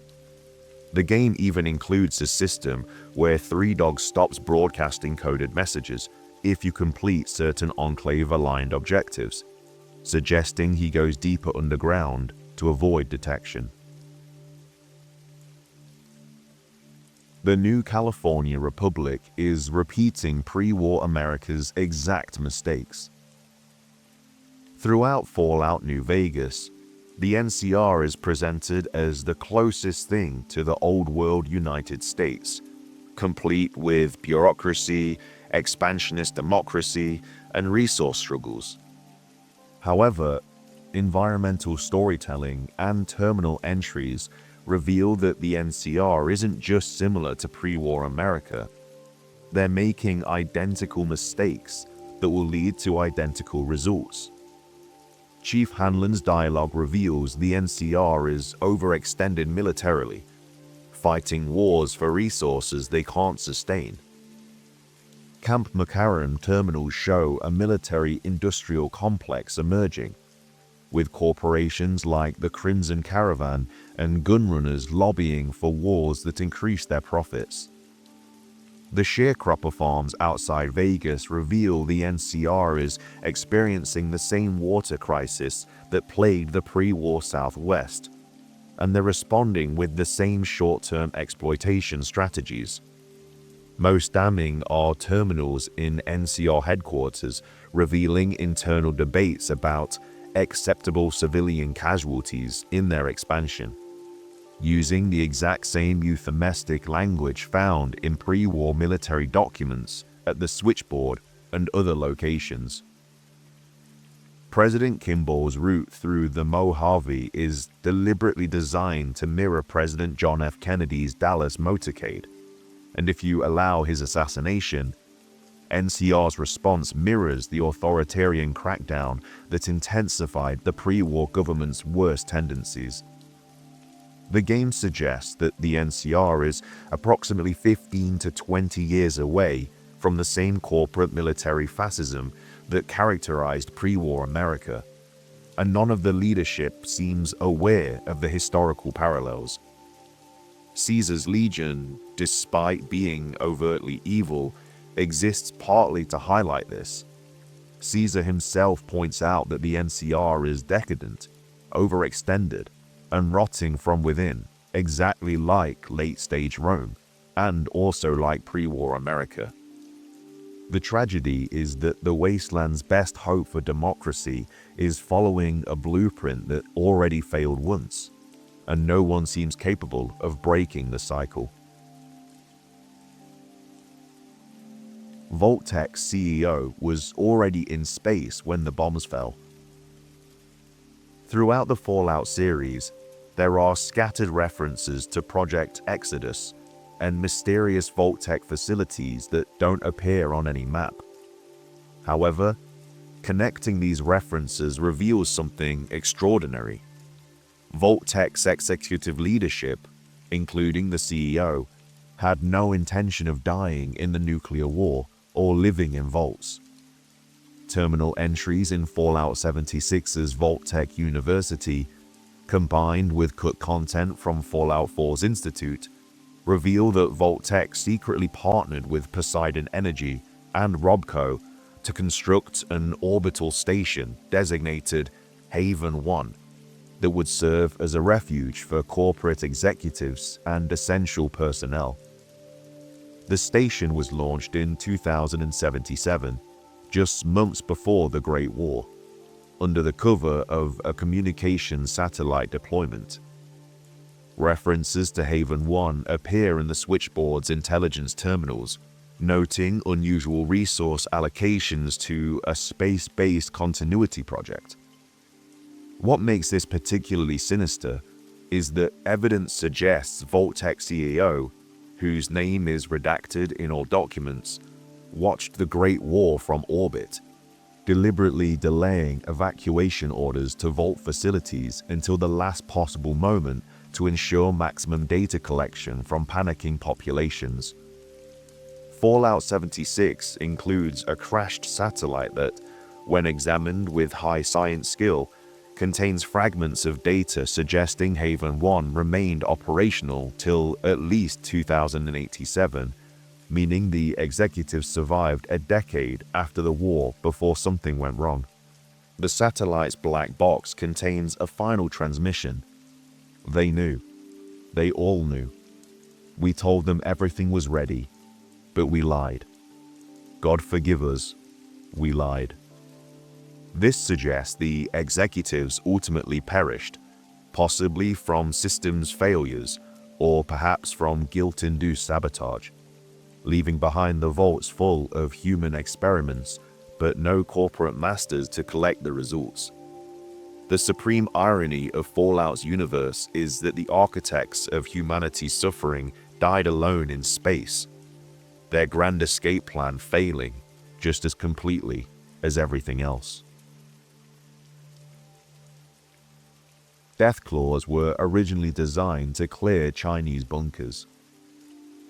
Deathclaws are iconic Fallout monsters, horrifying reptilian predators that rank among the wasteland's deadliest creatures. However, the Deathclaws' origin story is darker than most players realize.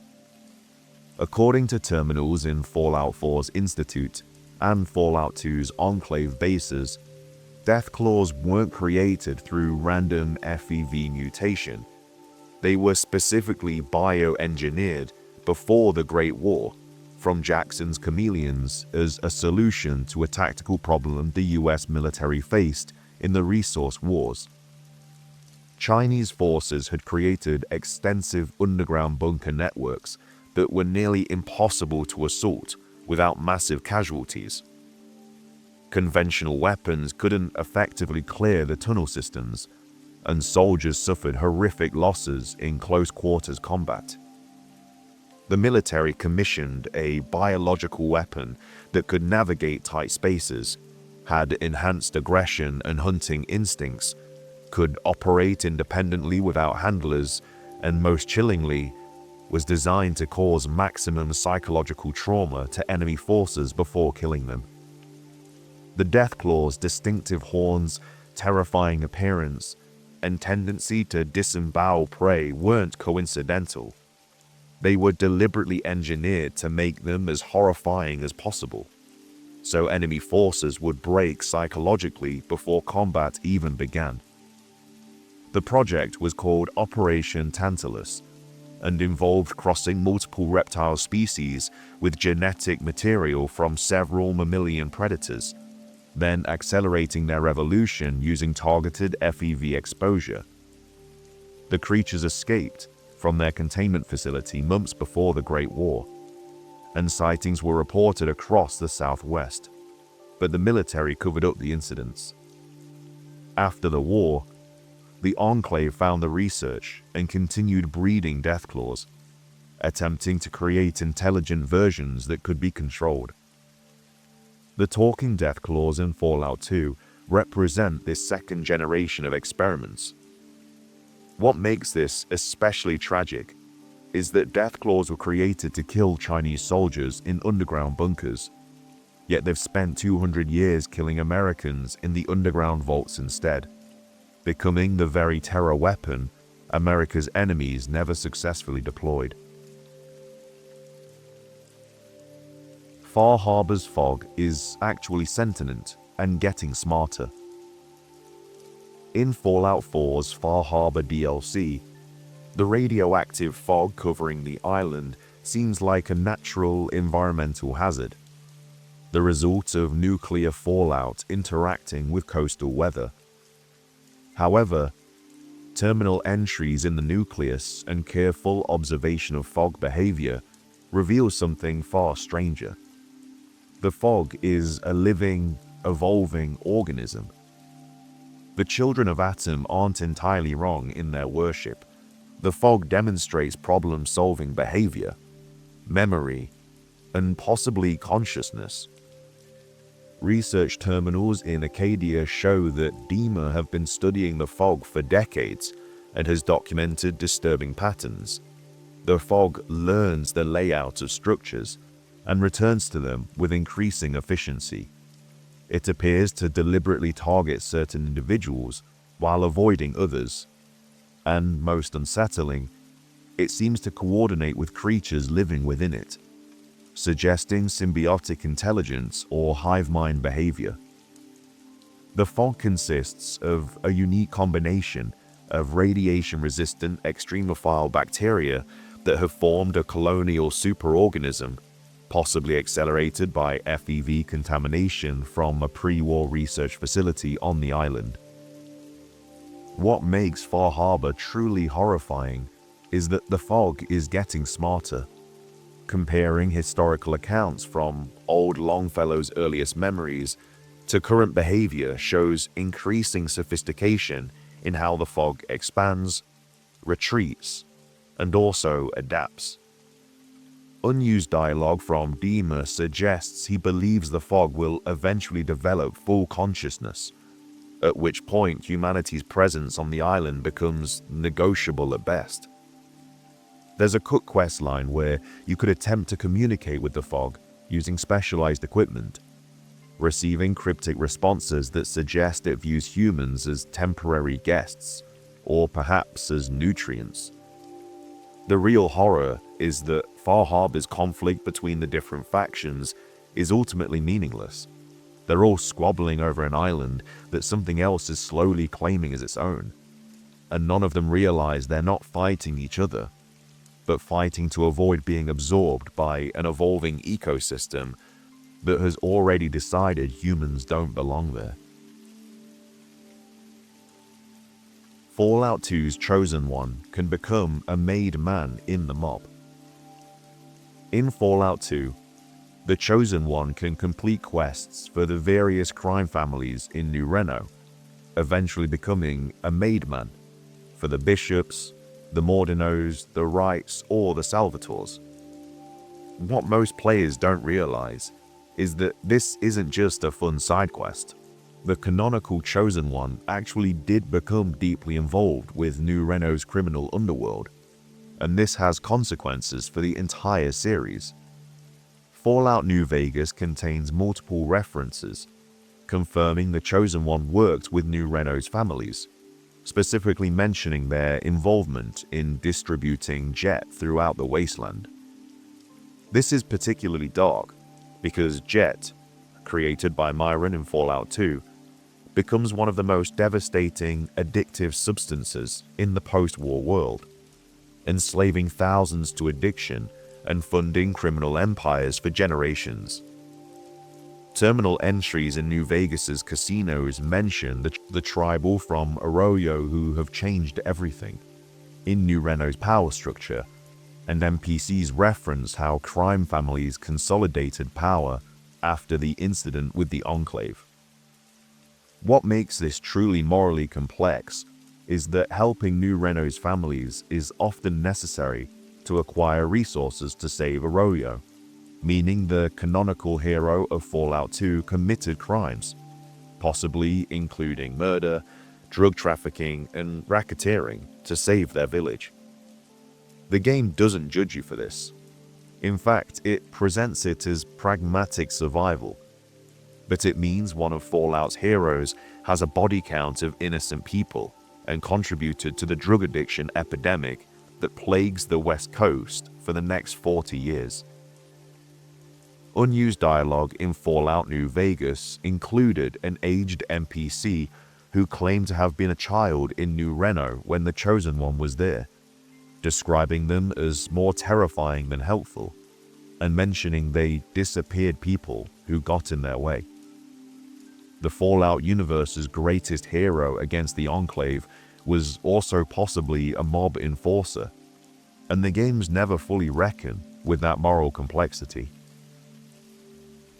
The Forecaster child in New Vegas has terrifying implications.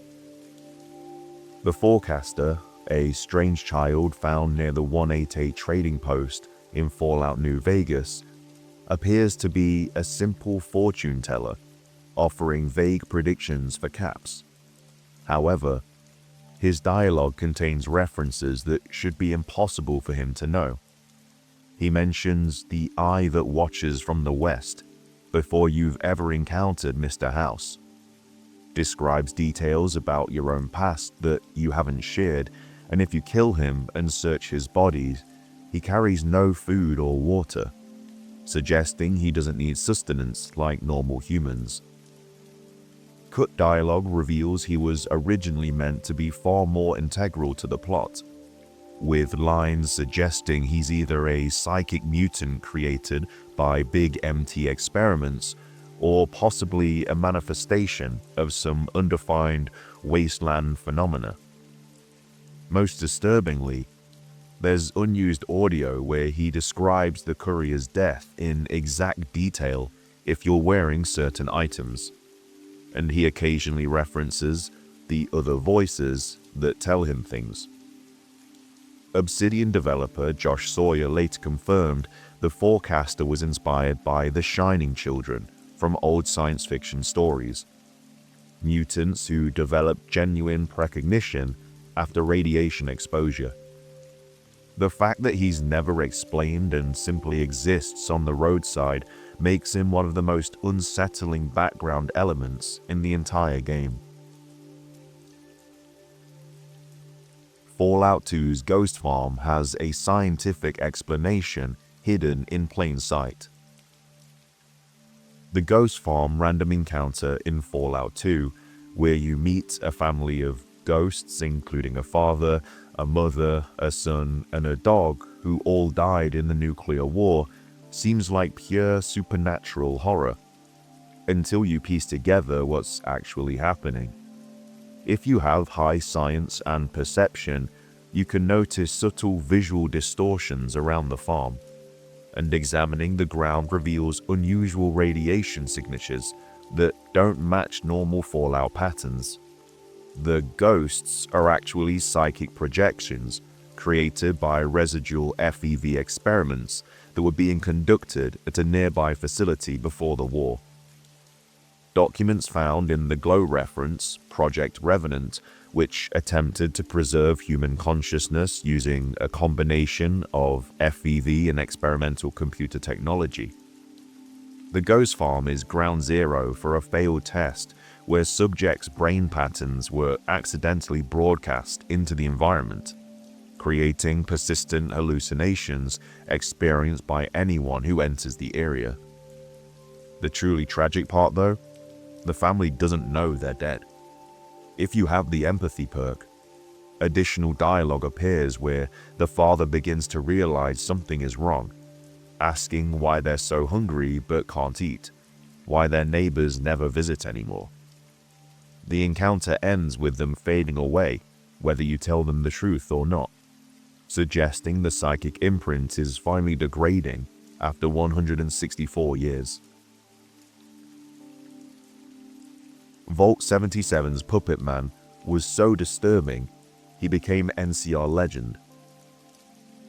Vault-77 never appears in any mainline Fallout game, but its story is told through a promotional comic and references scattered throughout Fallout 3 and Fallout New Vegas. This Vault's experiment was brutally simple. One man, a box of puppets, and absolutely nothing else. The comic shows the lone resident slowly descending into madness, creating an entire society of puppet characters to maintain his sanity. What most fans don't realize is that this character eventually escaped, and his Vault-77 jumpsuit appears as a rare item in Fallout 3's Paradise Falls, worn by slavers who claim they took it off the craziest son of a bitch they ever met. According to terminal entries, the Vault-77 occupant single-handedly destroyed an entire raider gang using only puppet-based psychological warfare, leaving survivors so traumatized they spread stories about the Puppet Man as a wasteland boogeyman. In Fallout New Vegas, There's an unmarked encounter where an NCR soldier tells a campfire story about a vault dweller who went to war with himself and won, making his puppets so real they became his army. The Penny Arcade comic reveals his final fate. He eventually died alone in a cave, surrounded by hundreds of handmade puppets arranged as if attending his funeral. Vault-Tec's experiment to study extreme isolation succeeded, but created something far more disturbing than insanity. A man who completely replaced human society with his own fabricated reality. The glowing sea's real-world inspiration is even more horrifying. Fallout 4's glowing sea, the massive, irradiated crater southwest of Boston, was directly inspired by the Chernobyl exclusion zone, but also by theoretical projections of what a direct nuclear strike on a major city would actually look like decades later. Bethesda's environmental artists consulted with nuclear physicists and used declassified Cold War documents about ground zero conditions. What makes the glowing sea particularly realistic is the persistent radiation storms. These are based on actual scientific predictions about how pulverized radioactive material would remain suspended in the atmosphere, creating perpetual weather systems that recirculate fallout. The mutated creatures there aren't just random monsters. They're based on actual observed mutations in Chernobyl wildlife, scaled up obviously for dramatic effect. Deathclaws, rad scorpions, and other creatures congregate there because radiation has become essential to their metabolism, mirroring how certain fungi in Chernobyl actually feed on radiation through radiosynthesis. Hidden among the ruins are several locations suggesting pre-war inhabitants knew the bombs were coming but had nowhere to run. Skeleton arrangements in bunkers show families that survived the initial blast but slowly died of radiation poisoning over weeks.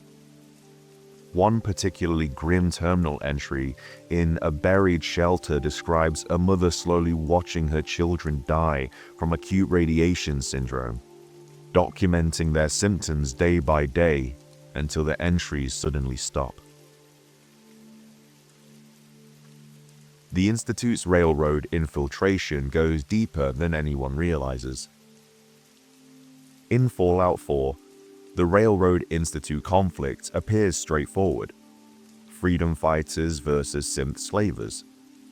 However, careful examination of terminals and environmental storytelling reveals the Institute has successfully infiltrated the railroad to an extraordinary degree. Multiple named railroad agents are actually Institute synths reporting back, and if you complete the game by siding with the Institute, you can find post-game terminals revealing that Glory, Deacon, and even Pam may have been compromised or monitored throughout your entire playthrough. What's particularly sinister is that the Institute doesn't just use this infiltration to destroy the railroad. They deliberately keep it alive as a pressure release valve to identify and track synths who develop independence. Terminal entries from Institute directors suggest they view the railroad as useful idiots who make escaped synths easier to track by forcing them into predictable safe houses and patterns. There's even evidence suggesting Patriot, the mysterious Institute insider helping synths escape, may himself be a sanctioned operative allowing a controlled stream of escapes to test synth independence and improve future models. The real mindbender is terminal entry suggesting Father knew about your involvement with the railroad before the meeting where he reveals it, making his entire relationship with you a manipulative test of loyalty versus sympathy. Fallout 3's Vault-106 experiment created the first successful psychics. Vault-106, filled with crazed survivors and hallucination-inducing gas, seems like a straightforward drug test gone wrong scenario. However, buried deep in the Vault's research terminals is evidence that the psychoactive compound released into the air wasn't a failure. It was actually a complete success. The experiment's true purpose wasn't to test behavior under hallucinogenic conditions, but to artificially induce psychic abilities through neurochemical enhancement. The hallucinations players experience aren't random. They're actually the psychic death echoes of the Vault's residents. Their final traumatic moments burned into the environment itself. If you have the Lawbringer or Contract Killer perk, you receive unique hallucinations showing alternate versions of yourself, suggesting the gas allows perception across probability branches. Terminal entries from the lead researcher describe test subjects beginning to share dreams, predict events, and in one case, apparently causing physical harm to another person through thought alone, before the experiment spiraled out of control. The researcher's final entry describes the subjects achieving collective consciousness before they all simultaneously died. What remained was their psychic residue, endlessly replaying their last moments. This explains why the Master in Fallout 1 was so interested in Vault-Tec's experiments. Some Vaults were actually testing ground for abilities he was trying to artificially create with FEV. Fallout New Vegas's Cook Companion exposed Vault-Tec's darkest secret. Obsidian Entertainment planned a companion named Ulysses for the main game before moving him to the Lonesome Road DLC.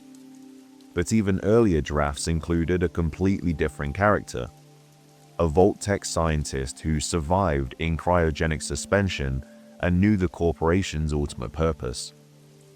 According to leaked design documents and Chris Avalone's GDC presentations, this character would have revealed that Vault-Tec knew exactly when the bombs would fall because they helped orchestrate the Great War itself. The Vaults weren't shelters with experiments. They were experiments that happened to be shelters.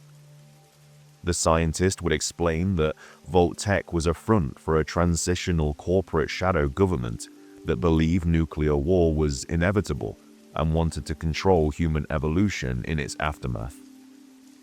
Each Vault experiment was designed to solve specific challenges of space colonization. Vault 11 tested obedience to authority. Vault 108 tested cloning. Vault 112 tested virtual reality sustainability, and so on. The revelation would reframe the entire series. The Great War wasn't political failure, but planned corporate eugenics on a global scale. Obsidian cut this character because Bethesda felt it was too definitive an answer to questions best left ambiguous, and because it made Vault-Tec unambiguously evil rather than recklessly experimental.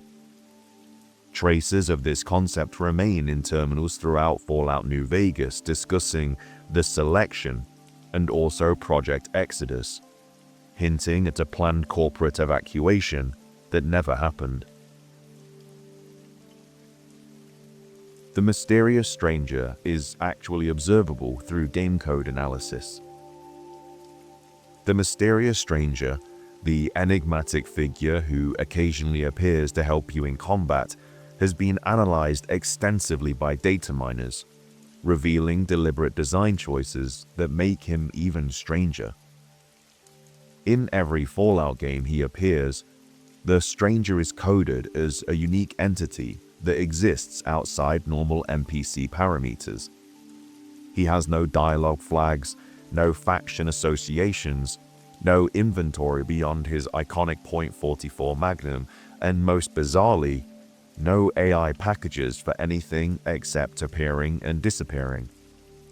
What's genuinely weird is that in Fallout 3 and Fallout New Vegas, the game tracks every single mysterious stranger appearance in a hidden counter that has no apparent purpose, It's not tied to any achievement or perk. Some modders who've examined this suggest it was meant to trigger a hidden quest after a certain number of appearances, but no such quest exists in the files. In Fallout 4, where the stranger is followed around by his own companion Misfortune, there are unused voice files where NPCs react to seeing him, suggesting Bethesda originally planned to make other characters acknowledge his existence before deciding his supernatural ambiguity was more interesting. Most intriguingly, the stranger shares a character model skeleton with an unnamed NPC type labeled Observer in Fallout 3's code, which appears in exactly one location, watching from a distance when you exit Vault 101 for the first time. The implication is that he's been following you from the very beginning. Fallout 2's intelligent plants were remnants of a pre-war superweapon. In Fallout 2, you can encounter Seymour, a talking spore plant in Gecko, who seems like a quirky one-off character providing comic relief. However, Seymour is actually a surviving specimen of Project Bloomsday, a pre-war bioweapon designed to terraform enemy territory by converting it into hostile plant-based ecosystems. Documents in the Sierra Army Depot reference experimental, aggressive botanical specimens that escaped containment shortly before the Great War. Seymour and the other spore plants scattered throughout the wasteland aren't FEV mutations. They're genetically engineered weapons that were designed to think, adapt, and spread. If you have a high science skill, Seymour reveals details about the others like him and mentions feeling connected to plants across vast distances, suggesting a hive mind network. The horrifying implication is that these plants are still following their original programming: convert organic matter into more plants, eventually creating a Venus-like atmosphere unsuitable for unmodified human life. This concept was later revisited in Fallout 3's Point Lookout DLC, where the Punga plants show similar invasive intelligence, and again in Fallout 76 with the Strangler plants. Harold's transformation into a tree god in Fallout 3 might not be random mutation, but the result of exposure to these same pre-war plant bioweapons, with his FEV mutated body providing the perfect host for their ultimate evolution. The Enclave's oil rig headquarters had a secret presidential bunker below it. In Fallout 2, you destroy the Enclave's oil rig headquarters, but cut content and developer interviews reveal there was an entire additional level below the main facility that never made it into the final game. This level housed the Continuity of Government bunker, where pre-war presidents and key officials were supposed to shelter during nuclear war. According to Chris Avallone, this area would have contained cryogenically preserved pre-war government officials who were supposed to wake up and rebuild America, but the system failed, leaving them frozen in a state between life and death.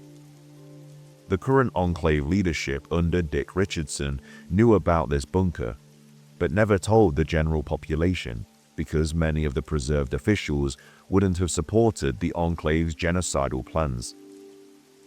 You would have had the option to revive these officials and potentially create a faction split within the Enclave between old guard, pre-war constitutionalists and the new fascist regime.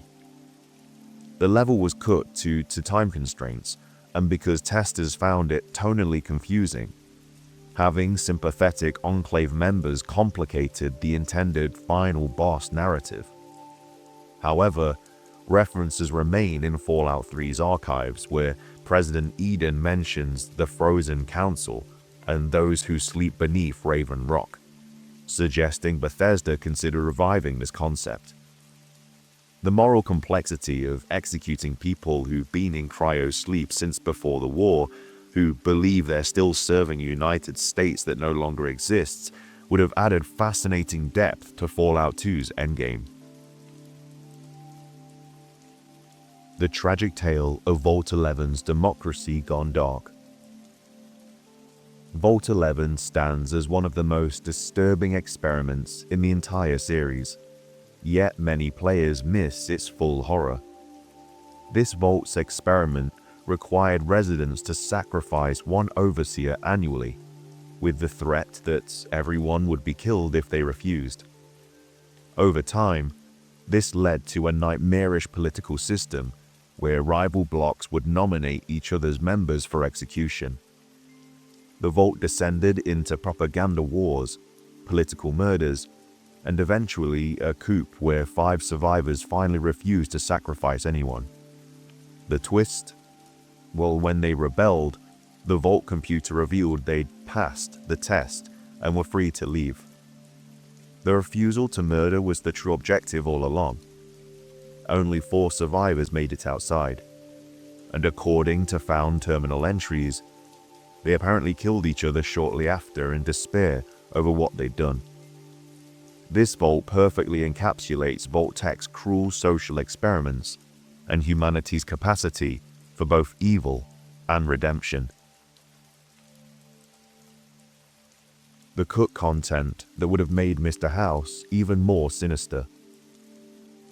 Robert House's character in Fallout New Vegas was originally meant to be far more morally ambiguous than the final version. Cut content and dialogue trees reveal that House was planning to reinstate a form of systematic slavery in New Vegas, not just tolerating the Omertas and their exploitative practices, but actively expanding them as an economic model. Developers removed this content to make House a more viable, grey choice rather than obviously evil, but traces remain in the game files.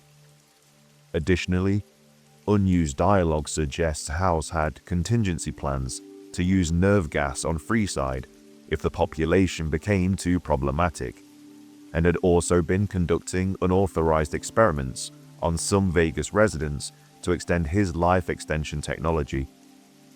His famous line about saving humanity was apparently going to be undercut by his willingness to sacrifice thousands of statistical irrelevancies to achieve his vision, making the choice between him, NCR, and Legion far more uncomfortable than it already is. Fallout 2's talking Deathclaws were based on obscure 1950s sci-fi. The intelligent, talking Deathclaws in Fallout 2, specifically those in Vault 13, were a deliberate homage to the 1950s era science fiction trope of uplifted animals, particularly from stories in magazines like Astounding Science Fiction. The lead writer later expressed regret about their inclusion, feeling they veered too far into whimsy and undermined the horror Deathclaws represented. However, their creation has an in-universe explanation that's easy to miss. They were engineered by the Enclave before the Master's experiments, using a combination of FEV and targeted genetic manipulation to create controllable super soldiers. The Vault 13 Deathclaws were specifically modified to possess human-level intelligence and speech capability. Their tragic fate, being massacred by Frank Horrigan and the Enclave, was meant to represent the destruction of innocence and the failure of forced evolution. Interestingly, the Deathclaw named Gorus, if kept alive, has unique dialogue in San Francisco, suggesting the talking Deathclaws had developed their own philosophy and culture in just a single generation. The Dunwitch Building's Lovecraftian connections run deeper than you think. The Dunwitch Building in Fallout 3 and the Dunwich Borers in Fallout 4 are direct references to H.P. Lovecraft's The Dunwich Horror. but the connections are far more elaborate than just the name. Throughout both locations, you'll find references to an entity called UG Qualtoth, which appears to be a pre-war cult deity that somehow survived or transcended the nuclear apocalypse. The Kriv Beknir, an indestructible occult book found in both games, contains text that's actually written in a cipher. When decoded, it reveals incantations and references to dark rituals that predate the Great War by centuries. What most players miss is that the hallucinations you experience in these locations may not be hallucinations at all. Terminals in the Dunwich borers reveal that excavations unearthed a statue estimated to be over 4,000 years old, and workers began experiencing violent psychotic episodes. The implication is that the Fallout universe contains genuine supernatural elements that exist independently of radiation or FEV, suggesting that eldritch horrors were always lurking beneath the surface of this retro-futuristic world. Fallout's original ending was going to let you side with the Master. In the original Fallout, the developers scripted but never fully implemented an ending where you could actually join the Master and help him continue his super mutant conversion campaign. This ending would have required extremely high intelligence and science skills to fully understand the Master's vision, plus passing several speech checks to convince him you genuinely believed in unity. The ending slides would have shown your character becoming a lieutenant in the Master's army, with the Vault Dweller narrating how they came to believe that pure humanity was doomed and that forced evolution was the only salvation. What's particularly dark about this cut content is that it included branching paths where you could either genuinely believe in the Master's vision or secretly work to undermine it from within over decades. The developers cut this ending because they felt it was too morally reprehensible to allow players to commit genocide, even in a role-playing game, and also because it would have required an entirely separate set of ending slides and artwork they didn't have time to create. References to this choice still exist in the game's code, and some modders have partially restored the dialogue trees.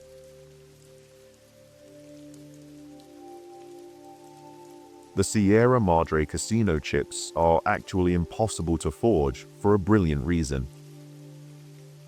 In the Dead Money DLC for Fallout New Vegas, the Sierra Madre casino chips appear to be a simple pre-war currency, but they represent one of the most sophisticated pieces of technology in the entire Fallout universe.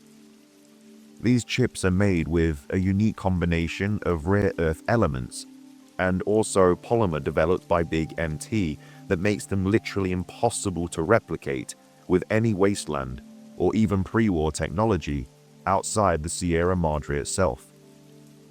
The vending machines that accept them contain molecular scanners that verify not just the composition, but also the quantum signature of each individual chip, making counterfeiting theoretically impossible. This is why Dean Domino spent centuries trying to break into the vault, rather than simply duplicating the chips. He knew it just couldn't be done. The tragic irony is that Frederick Sinclair, who commissioned this unbreakable currency system, did so to ensure his beloved Vera KS couldn't be exploited by gold diggers or con artists. But this same obsessive security turned the Sierra Madre into an inescapable death trap. The chips you leave the DLC with are genuine, and their limited number represents the finite nature of pre-war perfection. You can't make more. You can only spend what's left. Fallout Tactics Calculator was inspired by a real Cold War AI project. The main antagonist of Fallout Tactics, Brotherhood of Steel, is the Calculator, a rogue AI controlling an army of robots from a secret vault. What many fans don't know is that this character was partially inspired by a real Cold War project called SAGE, being the semi-automatic ground environment, a massive air defense computer system that was, at one point, seriously discussed as a potential fully automated nuclear response system. The calculator's backstory, being a military AI designed to rebuild America after nuclear war by networking with other installations, mirrors actual 1950s and 1960s proposals for automated civilization reconstruction systems. In the game's lore, the calculator went insane after its human staff died, leaving it to fulfill its directives without human context or compassion. The various endings where you can merge with, destroy, or even reprogram the calculator reflect contemporary debates in the 1950s about whether machines could or should ever be trusted with human survival. The good ending, where you merge your consciousness with it to provide humanity and restraint, was actually inspired by Arthur C. Clarke's The City and the Stars, where human consciousness preserved in machines becomes the guardian of future civilizations. The mysterious UFO crash sites connect all modern Fallout games. Starting with Fallout 3, every modern Fallout game has featured a UFO crash site with a dead alien and also a unique weapon. But these aren't just Easter eggs. They're part of a larger narrative thread that most players never connect. If you collect all the alien recordings from Fallout 3's Mothership Zeta DLC, Fallout 4's crashed UFO, Fallout 76's various alien encounters, and piece together the terminal entries, a story emerges. The aliens have been observing and occasionally abducting humans since before the Great War, and their increased crash frequency suggests that technology is failing. In Fallout 4, there's a terminal in the Institute that references extraterrestrial signals being detected far more frequently, and mentions previous attempts to study non-terrestrial biological entities in partnership with the pre-war government. What's truly bizarre is that in Fallout 76, there are environmental storytelling elements suggesting the aliens were actually trying to stop the Great War. One of their observation posts contains equipment apparently designed to jam nuclear launch signals. The implication is that these aliens weren't hostile invaders, but rather observers who tried and failed to prevent humanity's self-destruction, and are now stranded in a world they tried to save. Harold the Ghoul's journey across games represents Fallout's shifting identity. Harold, who is the mutated FEV victim with a tree growing from his head, appears in Fallout 1, Fallout 2, and also Fallout 3. But his evolution across these games perfectly mirrors the series' own transformation. In Fallout 1, Harold is a tragic figure at the hub, a caravan merchant mutated by the Master's FEV, who provides dark comic relief while mourning his lost humanity. In Fallout 2, he's traveled east and grown more philosophical, with Herbert, his head tree, becoming more prominent and their bickering friendship deepening. But in Fallout 3, Bethesda transformed him into Bob, a literal god figure worshipped by tree minders, now rooted in place and begging for death after centuries of growth. This progression from wandering merchant to a mobile deity represents Fallout's shift from a game about individual survival in a harsh world to one about mythological rebirth and transformation. The controversy over Harold's Fallout 3 appearance, with fans debating whether killing him is mercy or murder, reflects larger community debates about whether Bethesda killed the real Fallout spirit or allowed it to grow into something new.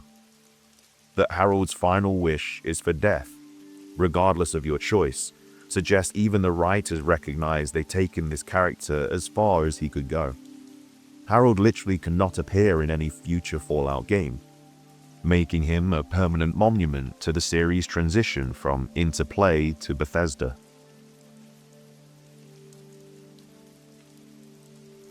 In Fallout 1997, the player could encounter a random event where a group of developers, including Tim Kaine, appear in-game as NPCs.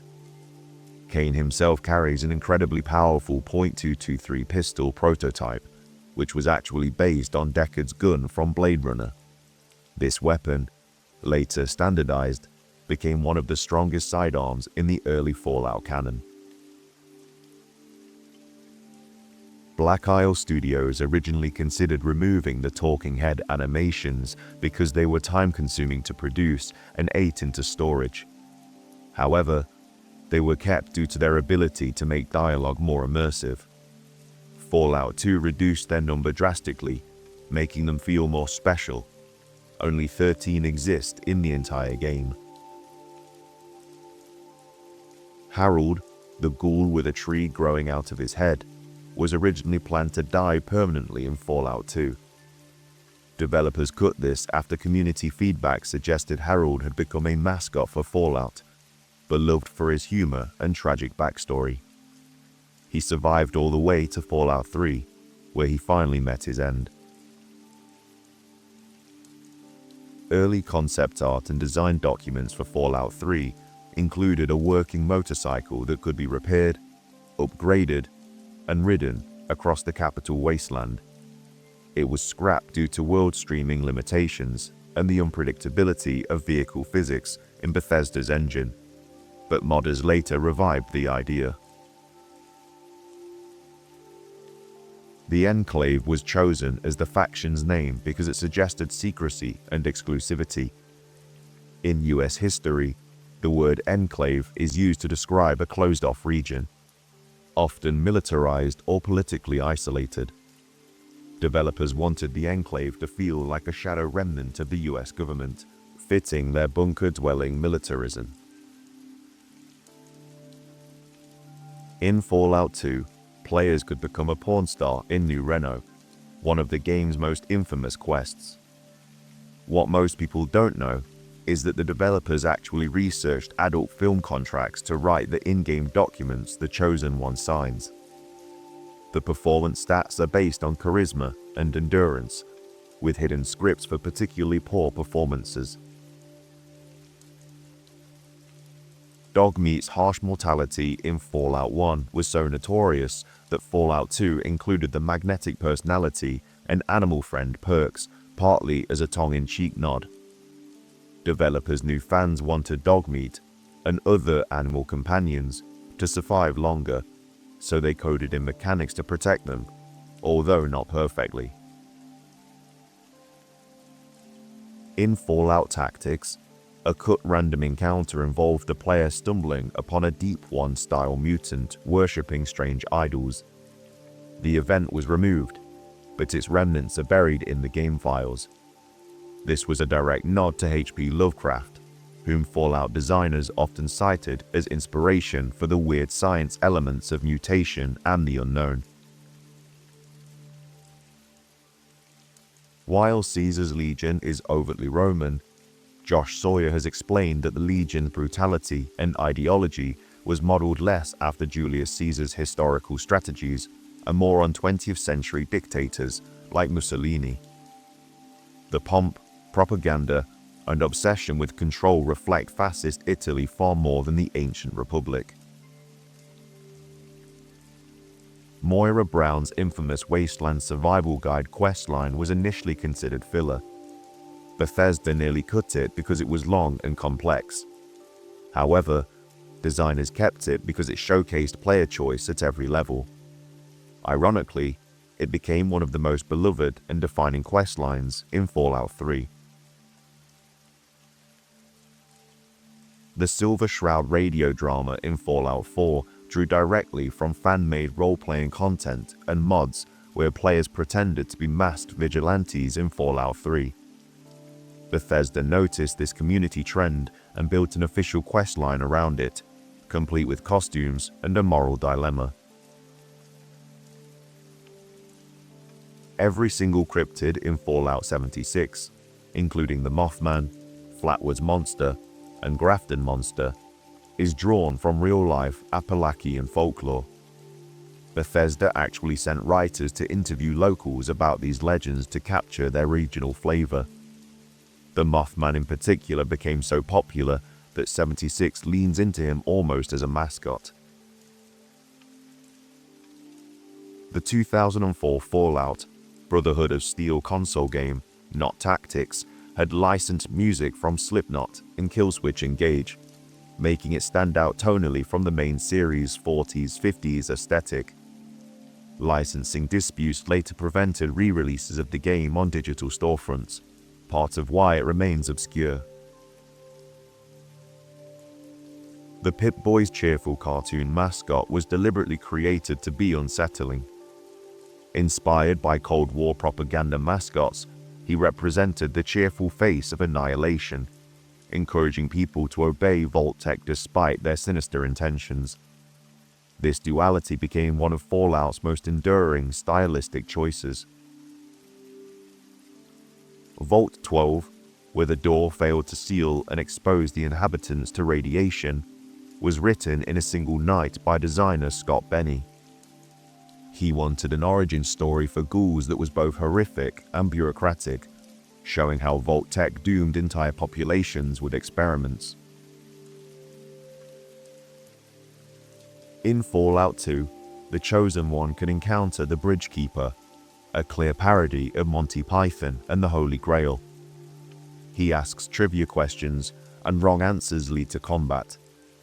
What's lesser known is that his robe is technically the most powerful armor in the game, but it's hidden under joke stats unless the player digs into the code. The idea of a town built around a dormant nuke was pitched as too unbelievable by some Bethesda designers. Todd Howard pushed for it, insisting that Fallout is more absurdly grounded in seriousness. The quest, the power of the atom, became one of Fallout 3's most defining moral dilemmas. Fallout 2 featured a talking intelligent Deathclaw named Gorus. This was later considered too far-fetched by Bethesda when they took over the franchise, so talking Deathclaws were retconned as failed genetic experiments that no longer exist. Gorus remains one of the most debated characters in Fallout lore. Hardcore mode, which requires food, water, and sleep, was directly inspired by fan mods for Fallout 3. Josh Sawyer openly acknowledged these mods and worked with Obsidian to make the feature official, blending survival mechanics with role-playing depth. The Responder faction in Fallout 76, who tried to organize rescue and aid in the wasteland, were based on real Appalachian volunteer firefighters and EMT organizations. Bethesda wanted at least one faction to represent genuine selflessness, contrasting with the usual corruption of Fallout factions. Beyond the water chip time limit, developers initially designed a second hidden timer. If too much time passed, the Master's army would overrun the wasteland regardless of your choices. This was scrapped because playtesters hated unavoidable bad endings. The Hubologists, who worship cosmic energy and spaceships, were written as a thinly veiled satire of Scientology. Designers even joked about being sued. Their questline ends with an ill-fated rocket launch, a jab at the cult's obsession with space transcendence. Bethesda reused assets from the Elder Scrolls 4 Oblivion for Fallout 3. The skeleton and rigging for super mutants is actually the same as orcs in Oblivion. This explains some of their oddly exaggerated animations. Nick Valentine's character was directly inspired by classic noir detectives like Sam Spade. His mannerisms, trench coat, and monologues were meant to feel ripped from 1940s pulp novels. Valentine became so beloved that fans petitioned for him to star in his own spin-off.